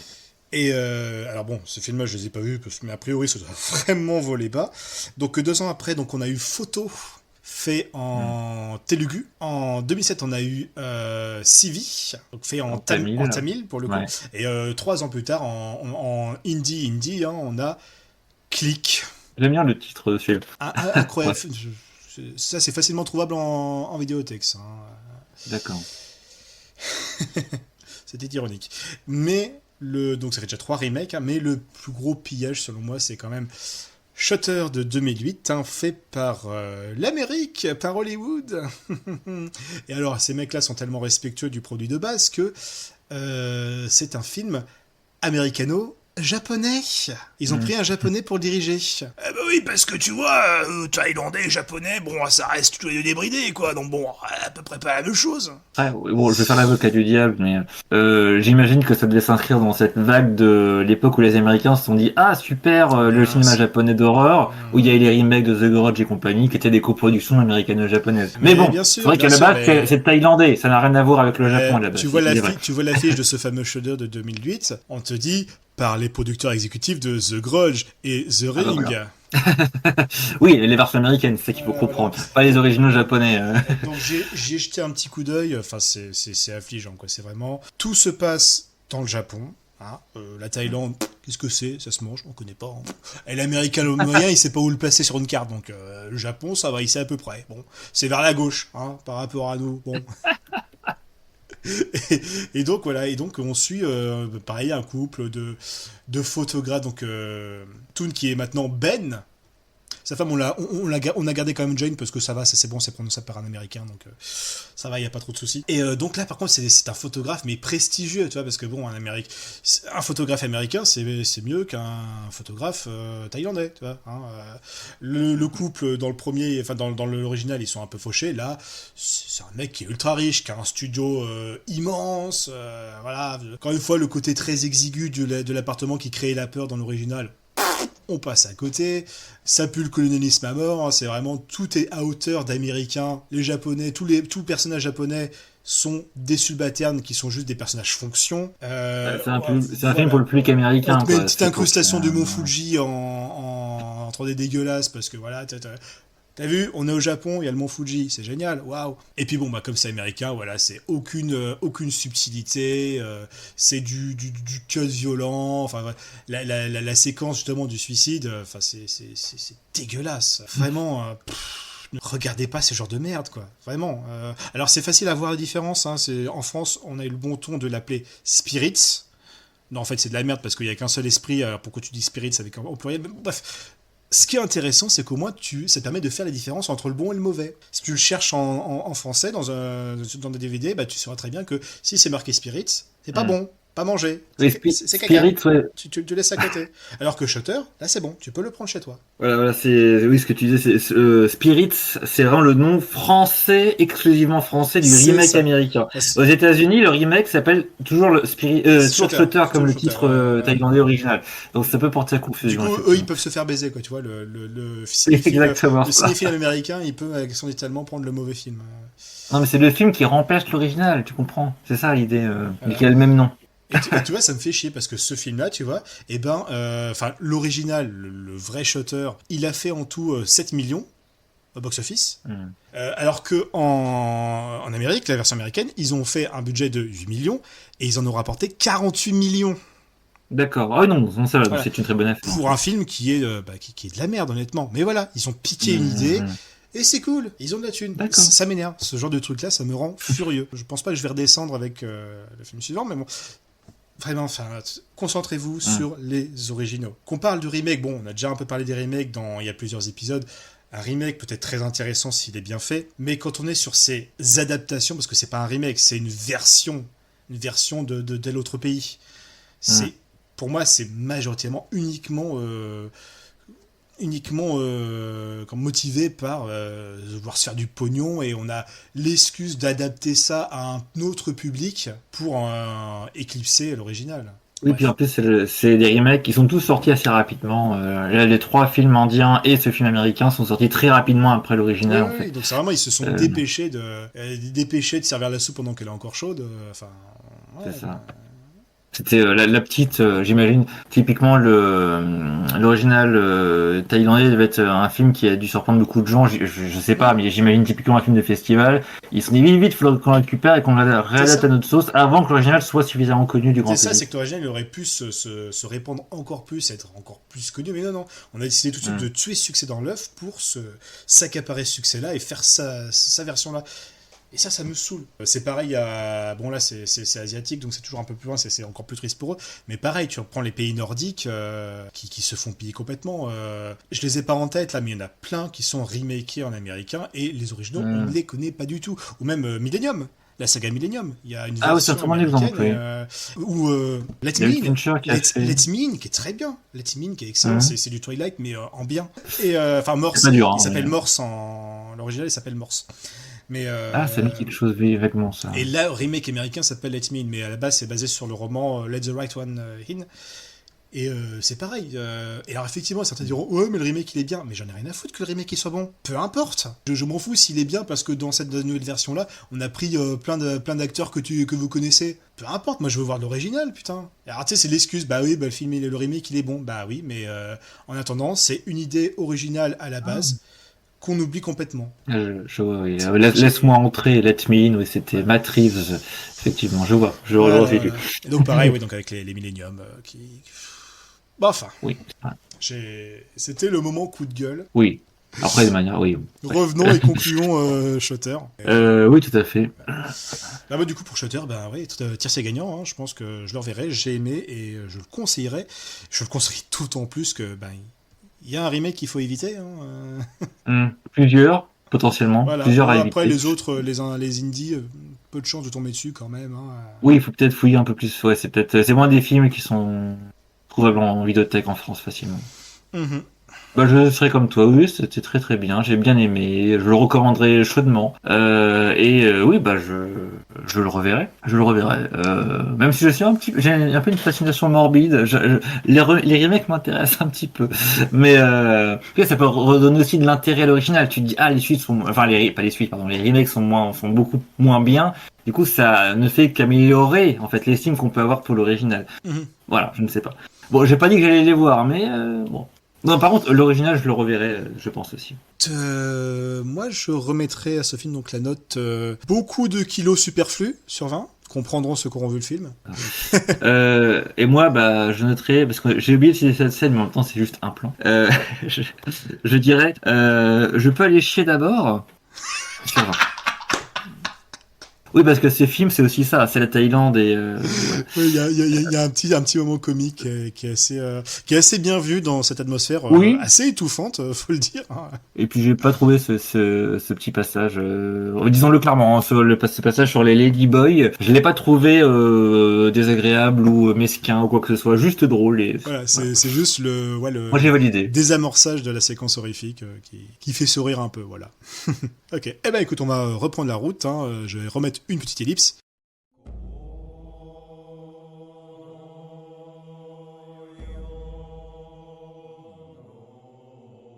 Et voilà, et nous voilà maintenant au Japon. Là, on est full est, hein, on peut pas aller plus loin. Si on continue, on va retourner, on va se retrouver en Amérique. Et il paraît que là-bas, ils font de très mauvais remakes. Mais voilà, on quitte les grandes villes thaïlandaises et nous voilà dans ces petites campagnes très très calmes, hein, sous un soleil de plomb. Les cigales sanglotent. Wink wink. Wink wink, hein, voilà. Et les D'ailleurs, le héros fantômes... du film s'appelle Igorashi d'ailleurs. Hein. Exactement, et je sens poindre le début d'un running gag de montage. On passe au donc dernier jour et troisième film, puisque là il s'agit de One Cut of the Dead.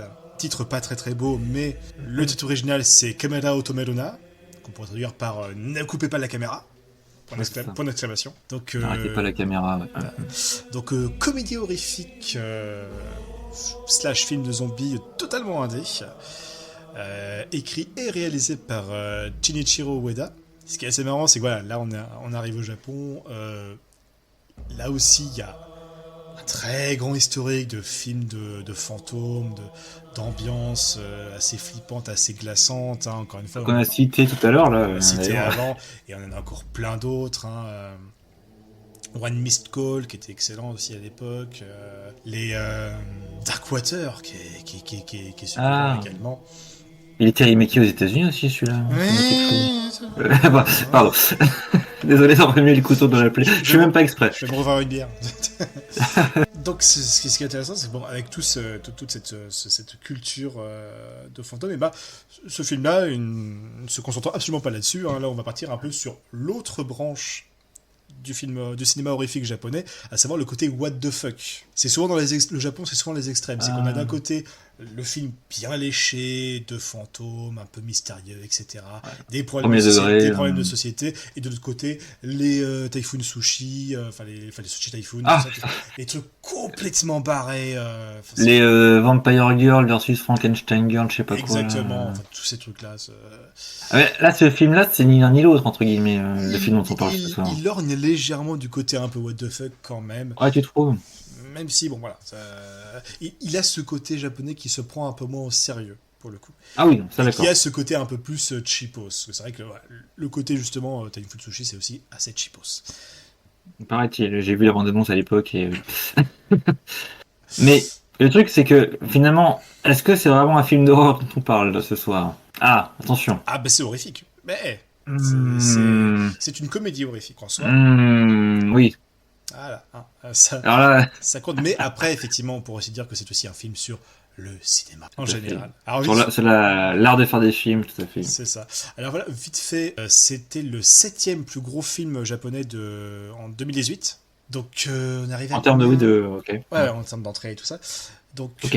on est arrivé sur quasiment 28 millions 3, ce qui est plutôt pas mal, hein, juste au Japon, box-office japonais. Et à l'étranger, on arrive à 31 000 dollars, ce qui est pas ouf en soi, une fois que tu as tout converti. Alors oui, 31 000 dollars à l'étranger. Après, on reste quand même sur ce 28 millions au Japon. Hein, donc, Alors ouais, après, il il a faut fait, dire que le film est il a quand même rentable. plus rapporté chez lui. Oui. Et je pense que beaucoup de films japonais sont quand même faits pour le Japon. Et au final, bon, ce qui est fait à l'étranger, c'est le petit bonus. Et il a coûté combien à la base? Il a coûté 25 000 dollars. Donc 3 Oui, millions, c'est ça, 3 oui. millions de yens. Donc là aussi, on est quand même sur. Bah, c'est rien du tout, quoi. C'est un petit, 105 encore 000 une fois, dollars. c'est un petit miracle arrangé aux côtés d'un projet Blair Witch, on n'est pas à l'ampleur d'un projet Blair Witch, mais plutôt tous ces petits films familiaux par rapport à son équipe, hein, donc Evil Dead, C'est tourné en petit comité, quoi. voilà, Entre amis. ça fait plaisir. D'ailleurs, comme ça fait plaisir, je vais m'énerver dès le départ. Et comme ça, on évacue tout de suite le sujet qui fâche. C'est évacué, c'est que lui aussi, ce film-là, il a été remaké. Voilà, parce que. Mais par les Américains, cette fois-ci? Mais non, nous aussi on Mais est qui ça responsables. donc alors? Nous aussi on peut faire des saloperies. Ah. Oui, Ah parce bon, que mais comment ça? en Le pays 2021. du cinéma, on fait des saloperies, nous? Comment c'est possible? Parce qu'en 2022, on a Michel Hazanavicius qui a fait. Alors, on aime bien Athanasius ici. Voilà, qui a fait Ne coupez pas. Non, coupez. Vous êtes coupé, je crois. Ah oui, c'est ça la blague. Ah ouais, il a inversé le titre. c'est pas pareil parce que nous, on a dit coupé. Hein. Voilà. Mhm. Et donc, oui, il a totalement remaké l'original. Alors, bon, je vais le dire tout de suite, vous allez me dire, oh, il s'énerve pour rien. Oui, j'ai pas vu le film, ta gueule. Moi Mais non plus. le simple fait que ce principe existe me met hors de moi. Parce que j'aime ce que fait Zanevicius à la base. Hein. Je veux dire, voilà, les Après, les au 77, 717, The Artist, vraiment, euh, c'est un mec qui apporte beaucoup à la France en matière de cinéma. Et putain, c'est pour ça que je me suis dit, mais quand j'ai vu ça, je me suis dit, mais non, mais Michel, The Artist qui a eu l'Oscar, hein, c'est un film français bien qui a sûr. été reconnu aux États-Unis aux Academy Awards. C'est Bref. ça. Et là, après tout ce qu'il a fait, sa meilleure idée, c'est ça. Mais dis, mais Michel, pas ça, pas toi. Pas après tout ce que tu as fait. Tu t'es l'élu. Tu t'es élu. C'est ça, tu étais censé remettre l'équilibre dans le cinéma, pas le Je condamner. sais pas s'il était l'élu, mais en tout cas, c'est un réalisateur qui se fait remarquer dans le cinéma français, qui est assez sclérosé en comédie, un peu franchouillarde facile, quoi. C'est un type qui justement fait des films un peu différents et un peu ambitieux en termes de comédie, souvent. Ouais. Et ouais, c'est vrai que c'est un peu décevant de voir qu'il se contente de faire un remake Et donc, de la sensation du moment, C'est ça. Et à encore, peine 2 ans après l'original, quoi. et encore une fois, alors, paraît-il qu'il a quand même mis un peu dans sa distribution que c'est basé sur le film japonais. Mais honnêtement, j'ai quand même vu pas mal de personnes qui ont parlé du film et ne savaient même pas que c'était adapté d'un truc japonais. Donc je pense que sur ce coup-là, c'est quand même assez raté. Ou réussi. Ça dépend de ton point de vue. Et le problème, c'est que, oui, si c'est. Si la volonté de faire oublier l'original. S'il y a de la Voilà. malveillance, c'est réussi du coup. C'est ça. Mais voilà, enfin, le film est connu et quasiment plus connu à l'étranger que l'original maintenant. Oui, parce que c'est ça qu'il faut dire, c'est que Et ça, c'est- le remake français, il a été exporté à l'international, quoi, plus que la version Et japonaise. ce principe-là m'écœure au plus haut point. Bordel de merde. Mm. Parce que, comme dit, c'est un petit film indépendant, l'original, One Cut of the Dead. C'est des petits gars qui sont arrivés, ils ont fait leur, enfin, ils ont préparé leurs petites affaires, ils ont réussi à pondre ça, ils ont fait quelque chose d'original. Ils ont fait un concept original. Ils ne demandent qu'à s'exporter, qu'à finalement décoller. Et là aussi, vous le coupez dans son élan, vous vous accaparez ça. Et vous allez nous sortir un truc dessus. Oui, mais comme ça, les personnes à l'étranger, ils comprennent mieux parce que ils savent pas lire les sous-titres, vous comprenez, donc c'est mieux. Et puis ça aide à ce que l'original, on le reconnaisse. Bah non, non, non, non. Encore une fois, non, on ne le reconnaît pas l'original. Putain. Et puis oui, il faut dire aussi que forcément, remake français. Après, le budget apparemment n'est pas non plus fou, mais il y a quand même un casting prestigieux. Donc on a Romain Duris évidemment, Bérénice Bejo qui est la compagne de Hazanavicius qui a joué dans tous ses films, mais elle est aussi connue en tant que telle. Et puis on a des acteurs montants des comédies françaises de ces dernières années, quoi. Il y a Jean-Pascal Zadi apparemment dedans, il y a Raphaël Quenard qu'on voit beaucoup dans les derniers, Quentin Dupieux. Enfin voilà, c'est des têtes connues aujourd'hui, donc c'est sûr que ça attire plus de monde que un film japonais qui sort de nulle part, quoi. Après, bon, effectivement. On l'a pas vu, donc on va pas se prononcer sur le film en tant que tel, n'est-ce pas? De ce que j'ai vu, Pardon. ça aborde quand même la thématique du remake où basiquement c'est une équipe de films qui refont le film originel du Japon. Enfin, ils se la jouent méta, ils se la jouent méta, mais ça me saoule quand même. Enfin, je veux dire, voilà. À partir du moment où on me dit à cause de ça, ce film-là, il est quasiment mieux connu, moi ça me saoule. Cela dit, voilà, ce film-là, il a fait que 2 millions au box-office pour un budget de 4 millions. Donc j'ai envie de dire, mange ton chèque. Ah oui, d'accord, merde. Et en plus, 4 millions d'euros. Oui, 4 millions. 4 millions d'euros pour 2 millions de dollars. Double chèque.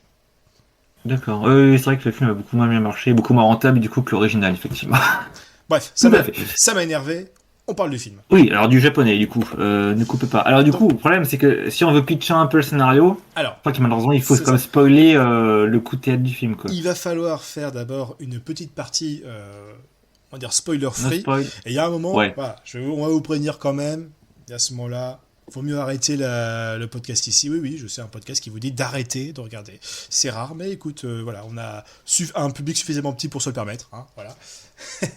Donc, à la base. One Cut of the Dead, c'est un film d'horreur. C'est ça, donc c'est c'est un film d'horreur donc fait en plan séquence, un seul plan séquence du coup, qui nous parle donc d'un tournage de film de zombies à petit budget. Et le réalisateur, donc qui s'appelle Higurashi, est un petit peu de plus en plus énervé par ces comédiens qui sont pas spécialement au top. Hein. Le film se concentre majoritairement sur l'actrice, celle qui a censé avoir le rôle principal dans le film, parce que voilà, il dit que cette actrice-là, elle joue pas assez honnêtement, elle fake beaucoup trop, ça se voit, ça l'énerve, etc. Et il s'avère que ce tournage est dans un lieu qui a un certain historique, il s'est passé des choses étranges. Et le passé va refaire surface puisque de véritables zombies vont apparaître et commencer à attaquer l'équipe de tournage. Mais c'est là que le réalisateur, devenu complètement fou par le stress, par l'énervement, par la frustration, va se mettre à les filmer en se disant que ces acteurs qui sont réellement en train de se faire tuer, en train de réellement paniquer, ça donne de la vraie émotion et une véritable sincérité dont il a besoin pour son film. Et il va continuer à gueuler après les acteurs et à les coller avec sa caméra pendant que ceux-ci essaient de lutter pour leur vie. Ah oui, il faut pas qu'il coupe la caméra, d'où le titre du film. Quoi qu'il arrive. Alors, si on se base uniquement sur cette première partie, c'est assez bizarre. Le film, il est assez malade. Ça sent l'amateur. Ah oui, déjà la photo est dégueulasse, le son est pas ouf. L'amateur total, puis voilà, on sent que Après, c'est un plan séquence. Voilà, c'est un plan séquence, mais voilà, les acteurs, de temps en temps, ils regardent la caméra, ce qui est un peu l'erreur à ne surtout pas faire. Pas mal de petites séquences un peu bizarres. Il y a un mec, à un moment, il est dans le plan, on sait pas il est là on sait pas ce qu'il joue, il est là, et c'est tout. Il est dans son coin. Alors qu'il y a des zombies devant lui, qui attaquent d'autres personnages, mais lui, il est en fond, et J'ai Ils regardent dans le peur, vide, on sait pas trop. Beaucoup de surjeu aussi de la part de plusieurs personnages, notamment les zombies. Il y a un zombie à un moment qui est assez chelou. Bon. Il y a la caméra aussi là, qui tombe au sol et pendant presque une Alors, bonne minute, c'est il se ça. passe rien en fait. Il y a des mises en scène qui sont assez étranges. Notamment, ouais, ce plan fixe à niveau de sol qui reste pendant assez longtemps. Tu sais pas si. Est-ce que la caméra est un personnage? Est-ce que le caméraman fait partie du film? Ou est-ce que c'est autre chose? Parce qu'à un moment, la caméra est essuyée. À un moment, on a l'impression qu'il parle au caméraman. C'est pas très clair. Surtout que le caméraman n'est jamais attaqué quoi. Et c'est-à-dire que si c'est un personnage, bah, il n'interagit pas avec les autres vraiment, quoi. Il s'échappe pas des zombies, au contraire, il les poursuit pour les montrer. Donc c'est Mhm. pas clair, effectivement. Et donc à la fin, bon, ça finit avec, pareil, on a une espèce d'écho avec la première scène, le premier plan, où l'actrice crie, s'arrête, recrie, s'arrête, recrie, ça. Ah oui, c'est vrai, j'avais oublié. Je Oui, tout sais à fait. pas trop où est-ce qu'on veut en venir avec ça. Et puis voilà, après, bon, il se passe ce qui se passe. Voilà. On a encore une fois un peu l'archétype de la Final Girl qui s'en sort à la fin. Tout à fait. Et ça s'arrête comme ça. Et c'est pour ça que ce film est absolument génial. Et malgré tout ce qu'on peut en dire. Et c'est là, en fait, que j'ai envie de vous dire, regardez ce film, clairement. Avec tout le mal qu'on en dit, regardez ce film. Parce que je vais vous dire que ce qu'on a parlé là, c'est que facilement les 30 premières minutes du film. Oui, c'est ça. Le film fait 1h37. Donc il reste presque une heure. Et donc c'est là que bah ouais, je vous demande d'arrêter tout ça et de regarder le film. Et revenez un peu plus tard, parce que ça vaut le coup. Je ne voudrais vraiment pas que vous volez un peu le pitch. Donc bah, je vous dis à plus tard pour ceux qui ont arrêté. Pour ceux qui sont revenus ou ceux qui ont déjà vu le film, et ben ce qui est génial, c'est que à ce moment-là, on a le film qui s'arrête, enfin l'histoire qui se termine, les crédits de fin, Tout à fait. et on entend couper. Et donc c'est là que, grande surprise, le film que nous avons vu était bel et bien un film. Et on va partir sur plusieurs mois en arrière avec le vrai scénario du film. À savoir, on suit le réalisateur Higurashi. Sans succès, il fait de la pub, il fait des courts-métrages, enfin du téléfilm. C'est vraiment pas terrible pour lui. Il a un peu abandonné ses rêves de faire du grand cinéma. Et il y a une nouvelle chaîne qui se crée, une chaîne qui va faire que du film de zombies. Et pour leur grand lancement, ils veulent marquer le coup sans mettre trop d'argent. Et donc la productrice, qui ressemble beaucoup trop à Edna Mode des Indestructibles, ça m'a un peu perturbé. Je savais pas que ça pouvait exister en vrai. Et donc, il est dépêché par cette productrice pour faire un court métrage, enfin un moyen métrage. L'espèce de prouesse technique que la productrice va absolument faire, c'est qu'il doit faire un moyen métrage, qu'il doit le faire en un seul plan séquence. Donc déjà, on rajoute une petite difficulté en plus. Hein. Et surtout, que ce film sera diffusé en direct lors du lancement de la chaîne. C'est-à-dire que littéralement, le film sera diffusé pendant qu'ils sont en train de le filmer. Un gros défi technique. Est-ce que c'est pas l'idée la plus saloparde qu'on puisse avoir? Donc voilà, donc il se retrouve avec ça sur les bras, et il sent très vite que ça va être compliqué un petit peu. Hein. Mais bon, hein, il veut aussi rendre un peu fière sa fille, qui elle aussi est fascinée par le cinéma, et elle est encore à cet âge-là où elle rêve encore de faire quelque chose de puissant. Et il va se lancer dans le projet, et il va réunir plusieurs personnes. Alors on a une espèce d'actrice idol, il me semble, une idol qui est dans le premier rôle, qui est encore toute jeune, encore toute timide. À côté de ça, on a une espèce de star beau gosse, horripilant, qui est pour le second rôle. On a un vieil acteur alcoolique. Ah oui, il est incroyable. Toute une équipe hétéroclite on voit durant toute la préparation du film le problème de tous ces gens-là. Là, c'est une partie totalement comédie. Hein. On voit le désastre annoncé. Là, c'est pas mal de gags, beaucoup de comiques, de personnalités, beaucoup de comiques dans les dialogues. C'est filmé comme une série japonaise typique, quoi, une espèce de drama. Là, pour le coup, la photographie est très plate. C'est filmé de manière très classique, quoi, de manière générale. On a pas mal de transitions, des cuts qui sont assez rigolos, notamment il y a cette scène où justement il est Higurashi parle avec le vieil acteur, qui lui parle de sa fille, tout ça, qui peut plus la voir parce qu'il est alcoolique et tout ça, qu'il a des problèmes, et qui est en mode non, mais ça va, je le prends bien, et il se met à chialer d'un seul coup avec un gros sourire, il se met à chialer d'un seul coup, et t'as le réalisateur qui est non, mais vous mettez pas dans un état comme ça, c'est pas grave, ça va s'arranger, et cut, et séquence suivante, tu as le réalisateur qui lui est en train de chialer en se bourrant la gueule parce qu'il sait que son film va être un massacre. Il y a plein de petites séquences comme ça très très drôles où tu vois, ouais, comme dit, tu vois à peu près les pièces de la catastrophe s'aligner. Et jusqu'à la veille du tournage où il va y avoir encore une fois d'autres problèmes. Il va être obligé de remplacer une actrice par sa propre femme, qui elle aussi a un petit souci.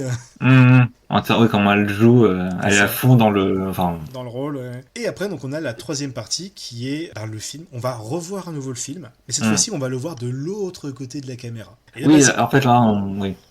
J'allais dire ça, on va suivre la régie, en fait, où il y a la fille du Higurashi qui est derrière avec le reste de l'équipe et qui croit à fond dans le film et qui va essayer de le sauver alors que c'est une catastrophe en direct, quoi.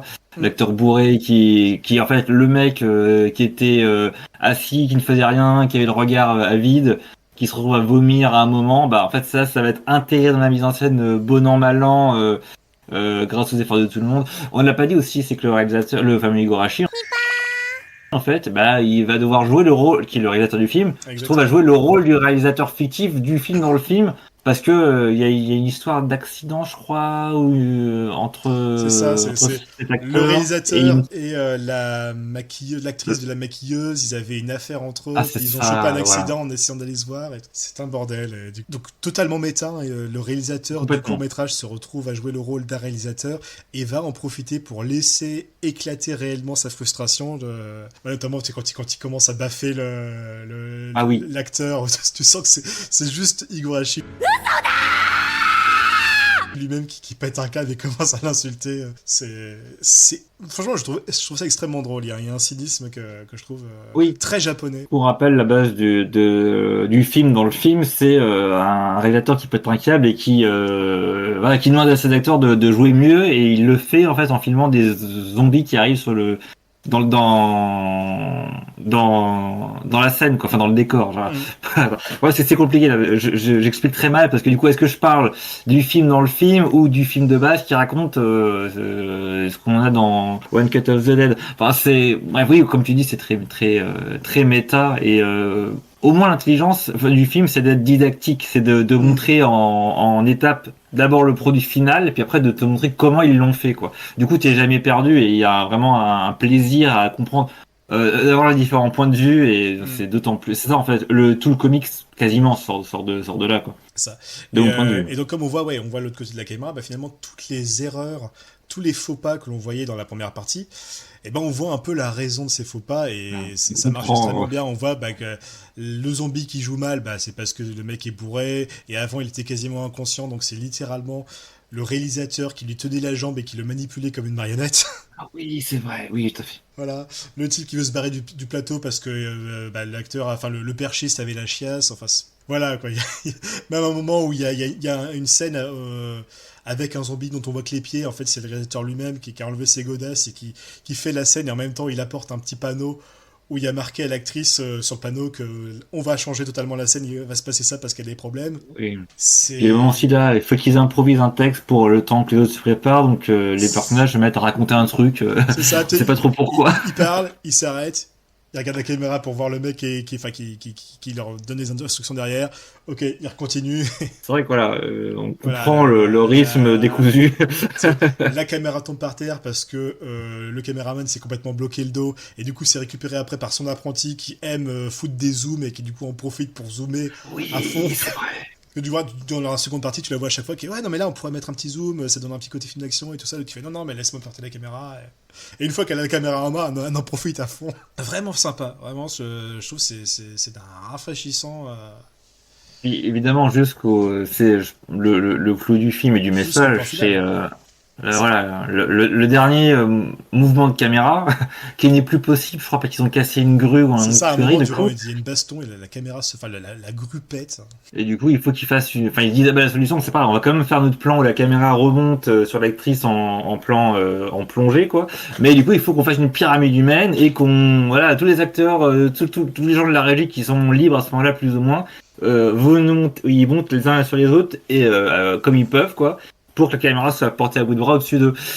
Et du coup, donc tu as littéralement la totalité des gens qui ont participé au film, y compris le producteur Bogos d'ailleurs, Mhm. qui se retrouve à former la pyramide parce qu'ils n'ont pas plus d'argent et qu'ils ont besoin de ce putain de mouvement de caméra quoi. Oui, c'est ça, comme tu disais, j'ai vu que tu étais très sensible à ça et je comprends, c'est la beauté de on fait des films avec pas d'argent, on a des problèmes d'alcool, des problèmes de famille, mais bon, voilà pour la beauté du cinéma, le film aussi pourri soit-il, et bah on fait ce qu'on peut quoi. Il faut Mhm. j'ai aussi peut-être un côté un peu japonais en mode il faut gambaler, allez gambaler les enfants, on va faire de notre mieux et puis voilà quoi. Mais ce qui est cool c'est que y compris les gens au sommet de la hiérarchie, les producteurs qui sont à la tête du projet, bah, ils sont obligés de faire avec le reste en fait parce qu'ils ont voulu allouer un budget minimum à l'équipe. Mhm. Donc voilà, et puis les contraintes du direct font qu'ils sont obligés de de former cette pyramide. Non, Ouais, non, c'est ok. pas très subtil, mais c'est extrêmement chaleureux et Mhm. extrêmement efficace en termes de Ouais, c'est ça. message. Quoi. C'est ça, parce que comme dit, bon, c'est vraiment une comédie, mais bah, je l'ai vraiment, sincèrement, trouvé touchante par moment. Il y a vraiment ce Et petit puis les côté, ouais, acteurs sont ça, très les attachants. acteurs sont super attachants, enfin, tous, même les petits acteurs, les personnages vraiment secondaires, enfin, c'est super cool, quoi. Justement, le caméraman et son apprenti, les petites interactions, c'est fun. Comme tu as dit, ouais, le producteur beau gosse qui reste constamment optimiste tout le long, et juste à la fin, il fait non, mais là, par contre, là, on coupe tout, et il se fait baffer après par la fille Oui, d'Igurashi. par la Non, non, fille. là, par contre, on continue. C'est vrai, c'est vrai. Ah, mais la Là, fille est bah, incroyable aussi. ou même la, ouais, la productrice qui donne ses instructions, mais Il n'y connaît irréalisables, rien. et elle n'y connaît rien, et même, tu sais, elle est sur son téléphone durant tout le long. Et, Ouais, oui, pendant que oui, ils sont en train de regarder le film, enfin oui, mm, avec les autres personnes de la production et qui eux constatent le catastrophe en direct, mais elle est complètement non, ouais. ça va, tout va bien. Après, comme tu dis, c'est peut-être un peu cynique par moment, mais ça reste quand même bon enfant, quoi. On sent que le film essaie pas non plus, enfin, il taille en pièces deux, trois comportements types Mhm. dans l'industrie, mais je trouve jamais méchant, étonnamment. Je sais pas, il y a un côté vraiment positif qui ressort en mode, Ouais, ouais. bah, c'est comme ça, écoutez, c'est pas grave, on fait du cinéma comme on peut, et puis voilà. Mhm. Ouais. Notamment le personnage alcoolique, bon, bah, c'est quand même compliqué, mais moi je le trouve quand même attachant, quoi, parce que bon, il est plus rigolo que méchant au final, quoi. Ouais, Le c'est fait ça. qu'il se retrouve à, enfin bref. Et puis même celui qui est insupportable, là, qui doit boire son eau spéciale, Ouais, et du ouais. coup il boit une autre eau, donc c'est pour ça qu'il fait caca, je crois, parce C'est qu'il a ça. eu des problèmes d'intestin. Oui, oui, Est-ce oui. qu'il en a vraiment eu? On ne sait pas. Peut-être qu'il est juste en train de foutre la merde, parce que c'est un connard, quoi. Mais bon, du coup c'est drôle, quoi. Enfin bref. Ouais, ouais. C'est dur de détester les personnages du film. Moi, je les trouve vraiment tous très Ouais, sympas, non, non, quoi. c'est vraiment sympa. Ouais. Ça, je le compare un peu avec Soyez sympa Rembobiné, qui lui pareil, il Il fait faudrait une que je espèce de. regarde. Alors vite fait, c'était ouais, c'était deux potes, deux ou trois potes, je sais plus, qui accidentellement démonétisent l'intégralité des cassettes vidéo de Hmm. leur du vidéo store. Et du coup, lorsque des gens leur demandent des cassettes à louer, ben ils se dépêchent de tourner le film eux-mêmes façon à l'arrache. Et même si au bout d'un moment les gens s'aperçoivent très vite de la supercherie, bah, ils finissent par aimer ça. Et à la fin, je ne sais plus trop, mais le film finit par une grande projection en Hmm. extérieur sur un film. Et il y a encore une fois ce petit côté touchant de dire voilà, c'est un peu. On revient un peu aux bases des cinémas, ou les émotions que le cinéma est censé créer, et ce côté familial, Et on s'y met le tous cinéma qui ensemble. rassemble, voilà. Et ouais, j'aime bien. J'aime bien, et encore une fois, bah bon, je reviens vite fait là-dessus, que ce film-là, après, il soit gâché en le remakeant par une bonne industrie bien française, Oui. bien sûrement fait par le CNC et tout ça. Ah bah c'est une certitude même, oui, sûr comme Voilà, c'est que ça marche en France. Besson, hein, voilà, on te salue. Euh, Bah, c'est le gros poisson Besson, hein. Il y en a plein d'autres derrière dont on parle euh, moins qui en profitent tout autant. mais voilà, quoi, je veux dire, si tu découvres ça uniquement par remake, bah tu casses un peu le principe, enfin, l'image du cinéma que voulait donner l'original. Oui, non mais c'est vrai que on avait fait un briefing avant, on vous raconte l'arrière-cuisine, on avait fait un petit briefing avant de commencer l'enregistrement et bon j'avais compris que tu allais très remonter contre le concept même du remake fait par J'ai Azanavicius, j'ai crié. mais Et après, j'ai pleuré. Et après, j'ai recrié. Et puis j'ai pu. Alors qu'encore une Non, mais après, encore une fois, nous, on n'a pas vu le remake. Mais c'est vrai que là, en reparlant avec toi, du coup, de l'original, c'est vrai qu'on, ça va presque à l'encontre du concept du film, cette idée de faire un remake, quoi. C'est vrai que c'est censé être le film de petit budget et, encore une fois, dans la volonté méta. C'est-à-dire que c'est vraiment un film fait avec pas d'argent, qui raconte l'histoire d'un film fait avec pas d'argent, tu vois. Donc c'est vrai que derrière, quand tu as comment ça s'appelle, Romain Duris et Bérénice Bejo qui tournent pour 4 millions d'euros un remake en France, c'est vrai que c'est, même si encore une fois apparemment on n'a pas vu, hein, mais ce serait un remake qui parle du fait qu'ils refont en France un film japonais. Mais il y a un côté aussi un peu, on a l'impression le film qui se dédouane du concept de regardez, on fait comme eux. Ah oui, mais oui, on fait vraiment comme eux, mais c'est parce que c'est ce qu'on fait. Enfin, il y a un côté un peu, ouais, un peu malsain dans... Encore une fois, on n'a pas eu le film. Peut-être qu'on se trompe, hein. Mais c'est vrai que ça donne pas forcément envie de s'y intéresser quand on sait que l'original, bah, tenait très bien en soi, quoi. Et c'est typiquement un film qui n'avait pas besoin, ne voulait même pas être remaké. Et pourtant, ils l'ont fait. Ouais. Parce que voilà, c'était la sensation de l'époque, du moment, des festivals. Beaucoup de gens m'ont parlé de ce film, hein. Là, on a fait comme tout le monde. On vous a dit, arrêtez-vous tout de suite avant qu'on vous spoil, parce que le film tient essentiellement là-dessus, quoi, hein, du concept de, voilà, vous croyez que c'est un film de zombies mal filmé, en fait, c'est un film qui raconte une équipe faire un film de zombies, en train de tourner un film de zombies mal filmé. Et voilà, je pense que ça a tourné beaucoup dans beaucoup de podcasts, beaucoup de critiques plus ou moins amateurs. Tout le monde en a parlé de ce film-là. Et du coup, c'est vrai qu'on sent que c'est la sensation du moment. Ben, Azanavicius, comme tout un bon cinéphile qui est, il l'a vu. Mais c'est un peu dommage qu'il s'est dit, bah du coup, je fais le remaker, quoi. Bah, on attend un peu autre chose d'un mec comme ça et qui... Je pense que un peu, alors là, on a limite, oui, politique, hein, privilège blanc et tout ça. Profite un peu de ton influence pour faire décoller ce film. Présente-le, parle-en. Partage-le, plutôt que de le garder pour toi et finalement de présenter ta version à la place. Merde. C'est vrai que oui, il aurait pu le produire ou participer à des éditions françaises, quoi. Je pense que c'est pas très compliqué quand on sait pas les années Sud, c'est qu'on a gagné plusieurs Oscars. Voilà, qu'on a une renommée internationale, c'est assez triste, quoi. C'est plus ou moins comparable, en fait. Qu'est-ce que tu me dis me donne envie de le comparer à, par exemple, quand Spielberg, Lucas et autres, comment il s'appelle, Francis Ford Coppola ont participé à la rénovation de films japonais et à la distribution de films japonais comme les putain comment il s'appelle, j'ai passé pour un con, les sept mercenaires, les sept samouraïs pardon, j'ai oublié son nom, j'ai un putain de trou de mémoire. Et tous ces Kurosawa, merci. Mais pas que ces films-là, quoi. C'est-à-dire que c'est des grands réalisateurs américains qui ont percé à cette époque-là, dans fin des années 70, début 80, et qui sont pas dit on va remaker bêtement des films japonais qui ont fait notre culture cinéphile, mais on va essayer d'en parler, on va essayer de les proposer à un public américain. Voilà, c'est vrai que c'est un petit peu triste toutes ces histoires. Martin Scorsese aussi, hein, il a participé à la rénovation de certains films classiques, des remasterisations. Ouais. C'est des mecs qui sont connus pour être des collectionneurs, ils ont des négatifs de films. C'est sans doute le cas d'Azanavicius aussi à sa petite échelle. C'est vrai que c'est un peu décevant de le voir faire la solution commerciale de remaker un film avec des têtes qui parlent plus au public français, quoi. Putain, j'avais dit qu'on en reparlerait plus après. Bon, du coup, je suis à nouveau triste. Oui, oui. Écoute. C'est vrai. On est désolé, pardon.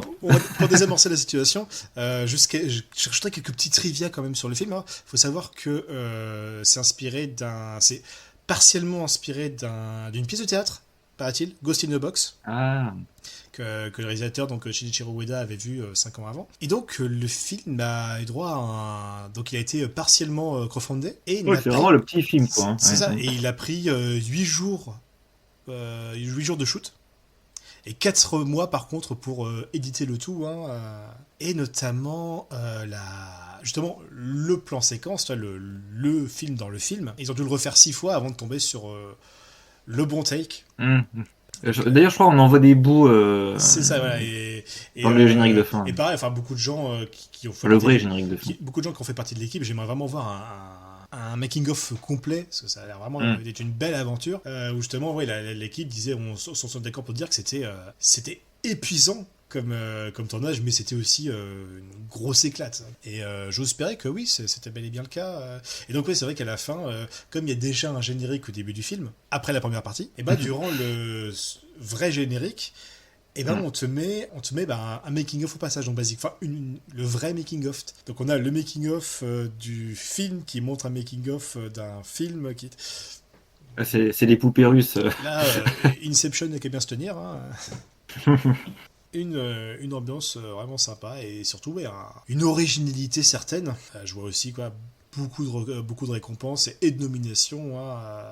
Alors surtout au Japon, je suis pas sûr qu'il ait des récompenses outre Japon, c'est assez dommage. Et alors c'est bien triste parce qu'il y a, paraît-il, plusieurs suites au film. Mais Tout dont à je fait. n'ai jamais entendu parler. Alors est-ce qu'ils sont pas bons ou est-ce que bah juste on a très peu parlé. Il y a paraît-il un One Cut of the Dead spin-off in Hollywood qui a été fait pour la télé cette fois-ci, hein, film de même pas 1 heure. Et il y a un autre film, un autre cours, hein, cette fois c'est un cours qui a été fait durant le Covid par téléphone, il me semble. Et celui-là, je crois on peut le trouver sur YouTube directement. Il y a une petite suite, il y a eu un petit héritage à ce film. Maintenant, je pense pas que ça puisse égaler l'original. Et Ouais, je après, on n'a pense. pas vu, mais Et puis je pense pas malheureusement, enfin je pense pas malheureusement ou heureusement que l'expérience puisse être reproduite, hein. J'ai vraiment l'impression que c'est un peu l'originalité d'une vie, quoi. J'ai peut-être l'impression d'aller un peu loin, mais c'est vrai que ouais, j'ai des difficultés à imaginer qu'on puisse refaire ce petit coup de chapeau. ouais, faut voir ce que ce réalisateur va faire après en truc plus original, parce que là, comme on dit, apparemment, il a un peu de mal à repartir sur d'autres trucs derrière, mais il s'accroche un peu à ce succès, je pense qu'il l'a pris de court comme tout le monde, quoi, Ah oui, oui. en faisant des suites directes. Et c'est vrai que je pense qu'à mon avis, il faut qu'il fasse autre chose, quoi, qui du coup va être très différent. Donc, à voir si le mec est vraiment un génie qui est capable de s'atteler à d'autres styles de mise en scène. Mais bon, effectivement, on attend de voir. Après, il a fait d'autres courts-métrages avant aussi, hein, mais bon, après, le Oui, problème, il avait déjà c'est le il japonais. avait une petite expérience dans l'amateur, ouais, en amateur. Ouais. Mhm. Voilà. Est-ce que ces films-là sont disponibles autrement qu'en japonais, à vérifier, quoi. Mais Je sais pas. D'ailleurs, c'est marrant, là je viens tout juste de voir ça, hein, justement l'actrice principale, là, elle a quasiment le même parcours que son personnage. C'est que c'est elle aussi ah oui, c'est une une ancienne idole. idol qui a fait des petits rôles et qui évidemment s'est retrouvée là-dedans. Oui, je vois. C'est drôle, ça. Yuzuki Akiyama, c'est ça, C'est hein. ça exactement. Donc Ouais. c'est vraiment très méta sur beaucoup de points, encore une fois, hein. Parce que c'est ça, c'est que justement le réalisateur en a un peu après elle parce qu'il dit ouais, ta vie est fake parce que voilà, t'es là, tu ne fais que ce qu'on te dit de faire, tu suis les directives, etc. Alors que tu sens en plus que l'actrice elle veut faire plus, elle est prête à faire plus. Parce que là, en mode non, mais Mm. si je dois vomir pour une scène, je vais essayer, il y a pas de souci. Et t'as son manager qui est là en mode non, non, non, c'est une idol, faut pas qu'elle vomisse, hein, vous Oui, comprenez. Enfin, qui est au constamment en train de mettre Japon, des directives alors qu'elle, elle est prête à tout essayer, hein. c'est ça, c'est un vrai sujet en soi, hein, Mhm. le business des idoles au Japon, et pas qu'au Japon, dans pas mal de pays Mhm. asiatiques aussi, en Ok. Corée, entre autres. Et c'est Ouais, des agences qui, en fait, qui gèrent toute la carrière des actrices. ouais. Ouais, c'est vrai que ça va, le film en profite un petit peu pour légèrement tacler un peu ce pan aussi, ce Mhm. pan de la culture. Donc, comme toi, voilà, le film ne prend jamais des grands airs, mais il se permet quand même d'avoir, enfin, d'être assez clair dans son message et d'épargner personne, quoi. Tout en le faisant avec quand même bienveillance. Enfin, il y a vraiment un côté, et puis, miraculeux, je trouve, dans ce film aussi, dans la manière dont toutes les personnalités, ces acteurs, cette actrice-là en particulier, se retrouvent dans ce projet. Enfin, ça va être dur de refaire une expérience aussi incroyable dans d'autres longs métrages, quoi. Ouais, carrément. Et le truc, encore une fois, j'allais on en parlait plus, mais juste pour revenir vite fait 2 secondes, juste une toute petite phrase sur le Athanasius, c'est qu'on l'a pas vu, hein, mais c'est une certitude que le film ne peut pas être aussi miraculeux que ça, parce qu'il n'y a pas ce côté méta. Romain Duris, c'est pas un type qui sort de nulle part, tu vois ce que je veux dire. En Oui, plus, c'est un type qui apparemment est très désagréable, mais ça c'est un autre sujet. Donc voilà, c'est impossible, tu vois. Mais aussi bon soit-il, voilà. Il y a un oui. côté miraculeux dans le One Cut of the Bah Dead. oui, c'est con parce que quand tu vois des acteurs connus, bah l'illusion elle n'est pas là. Alors que dans One Cut of the Dead, alors tu sais que c'est un film, bien sûr, mais tu acceptes oui, de ralentir ton incrédulité, hein, de suspendre, voilà, encore une fois, la suspension de l'incrédulité, où tu te dis, là, ouais, je connais pas les acteurs, donc j'y crois. Oui, J'arrive à puis y en croire. plus, je pense il y a du vécu, à mon avis, dans les situations du film. Dites-vous que c'est un film qui sort un peu nulle part, qui a produit 3 fois rien. Le réalisateur, il a quasiment rien fait avant. Je pense qu'il y a des expériences de vie qui ont dû être utilisées dans le scénario Oui, du des film. problèmes de dernière Ça me minute. paraît. Et même, je pense, enfin, tu sais, encore une fois, ça reflète le cinéma. Combien de fois est-ce qu'on a des scènes cultes où quand tu regardes un peu l'arrière, tu dis qu'en fait, il y avait plein de problèmes derrière cette scène. Par exemple, l'exemple tarte à la crème, hein, je dis souvent cette expression et je l'aime beaucoup. Le fameux combat de sable qui finit en coup de feu dans Indiana Jones. Oui, voilà, oui, il y Voilà. a plein de On trivias sait sur très contenu bien connu. maintenant que pourquoi est-ce qu'Indiana Jones se bat pas au sabre mais juste abat d'un coup de pistolet son ennemi, c'est parce que Harrison Ford avait la chiasse à ce moment-là. Il avait une dysenterie et il pouvait pas tourner pendant très longtemps. Alors qu'ils avaient storyboardé tout un truc, et c'était prévu, quoi. Mais finalement, ils ont dit, bon, tant pis. Scène assez cool, mais avec une origin story d'ailleurs qui est assez plaisante. Et pareil, on en avait parlé il y a plusieurs épisodes. La flèche à travers de la gorge de Kevin Bacon dans Vendredi 13. Enfin, il y a plein de petits trucs. Et c'est vraiment, oui. Ce film, c'est ça. C'est vraiment tous ces petits vrai, problèmes de dernière minute où on essaie de faire avec. Bah, c'est ça ce qui fait la beauté du cinéma, j'ai envie de te dire. Voilà. Ce film, c'est un peu le cinéma. Tout à fait. Non, mais c'est vrai c'est un film qui est très, très sympathique à voir et qui, sans être très profond, a quand même beaucoup de choses à creuser. Enfin, c'est vraiment... C'est ça. C'est un petit bonbon à savourer qui est très, très généreux et non, qui est bien. C'est ça. C'est juste bien, en fait. C'est ça. Ce sera pas le caviar ou le tourneau Rossini d'un restaurant luxueux que vous en verrez plus jamais dans votre vie, mais ce sera vos. Mais ça n'a pas la prétention de l'être. Ce sera le petit croque-monsieur que faisait votre mère qui vous rappellera la petite ratatouille. Ah oui, c'est ça, j'allais dire, c'est dans Ratatouille, ça. Avec le critique, là, oui. Voilà. Tout à fait. Je pense que j'ai pas grand chose d'autre à rajouter. Hein. On a tourné suffisamment. Je pense que la différence entre ce qu'on a dit sur le premier film et sur ce troisième film est quand même assez dingue. Oui, non, mais voilà, on a pas mal débordé sur le remake français qu'on n'a pas vu. Voilà. Voilà, je pense qu'il mérite quand même cette critique-là. Complètement. Voilà. Pour ma part, tiercé gagnant, hein, clairement.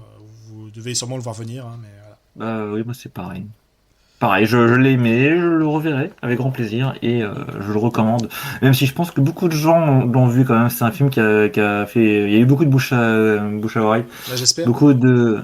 Enfin, moi, j'en avais entendu parler quand c'était sorti, hein, et tout le monde, personne voulait spoiler. Il disait, je vous en dis le moins possible, mais il faut absolument que vous le voyez, quoi. Donc oui, je confirme, tout l'intérêt des films réside là-dedans, quoi. Mais du coup, voilà, il faut le voir. Il faut le voir. Même si vous êtes pas, si vous n'avez rien à foutre du cinéma d'horreur, hein, c'est vraiment un film sympathique, quoi. Et si vous n'avez rien à foutre du cinéma d'horreur, je sais pas ce que vous faites à écouter ce podcast. Oui, d'un côté, effectivement. C'est un autre sujet. Et ben pour conclure tout ça, je remettrai avec émotion un pomme sur 20. Ouais, je mettrai la note de Gambale sur 20. Et voilà, c'est ainsi que nous finissons donc ce dernier épisode, enfin cet épisode de 31 jours. Et voilà, maintenant il nous reste un dernier trio de films. Alors celui-ci sera, comment dire, alors disons que comme il s'est avéré que parmi tous les films qu'on a vus, il y avait quand même beaucoup de films qui étaient issus de la plateforme Shadows. Et pourquoi pas accepter, enfin se rendre à l'évidence, hein, et tout simplement faire un trio de films consacré à des exclusivités de Shadows. Hein, alors des exclus françaises, hein, on précise. Exclusivités en France, bien sûr. Voilà, donc, voilà, c'est ça, en France. Un épisode de 100%... Des films qu'on peut récupérer ailleurs. Un épisode de 100% pas sponsorisé. Hein. Oui, c'est ça. Mais par contre, si vous voulez nous sponsoriser, nous on prend, il n'y a pas de souci. Carrément, il n'y a pas de souci. Hein. Non mais après, bon toi tu t'en parleras mieux que moi, mais en plus Shadow c'est une très bonne plateforme parce que contrairement à Netflix et compagnie, ils ont l'intelligence de vraiment faire un travail éditorial. Tu cliques sur un film, ils te le présentent vraiment et avec leur petit encadré, le synopsis, mais aussi pourquoi ce film est intéressant, pourquoi ils l'ont sélectionné, et t'as carrément la fiche, les fiches de réalisateurs, d'acteurs, tu cliques dessus, ils te remettent tous les autres films sur lesquels tu as aussi ces réalisateurs-là sur la plateforme de Shadows. Donc c'est vraiment très bien conçu, et puis ils ont un catalogue qui se renouvelle énormément, donc c'est vraiment très bien. Puis c'est pas mal surtout de voir, enfin, ils vont pas... Bon bref, en fait j'en parlerai dans l'épisode suivant. C'est vrai, pardon. Voilà, c'est vrai. Mais voilà, écoute, il reste plus qu'à nous dire, dans 3 jours, hein, pour donc ces derniers jours d'horreur. Et là, on est un peu au meilleur moment pour le dire, hein, que on pourra se revoir à ce moment-là, alors que d'autres péloches pleureront, hein, n'est-ce pas? Igolashi. Bon, maintenant qu'on est bloqué ici au Japon, avant de repartir, on va peut-être se faire un ou deux petits festivals. Hein. On m'a parlé d'un petit truc, une histoire de... On va déchirer du coton, j'ai pas très bien compris, mais il y a un temple, on peut un peu aller l'explorer. Paraît-il que c'est très bien. Paraît-il. On va voir ce que ça donne.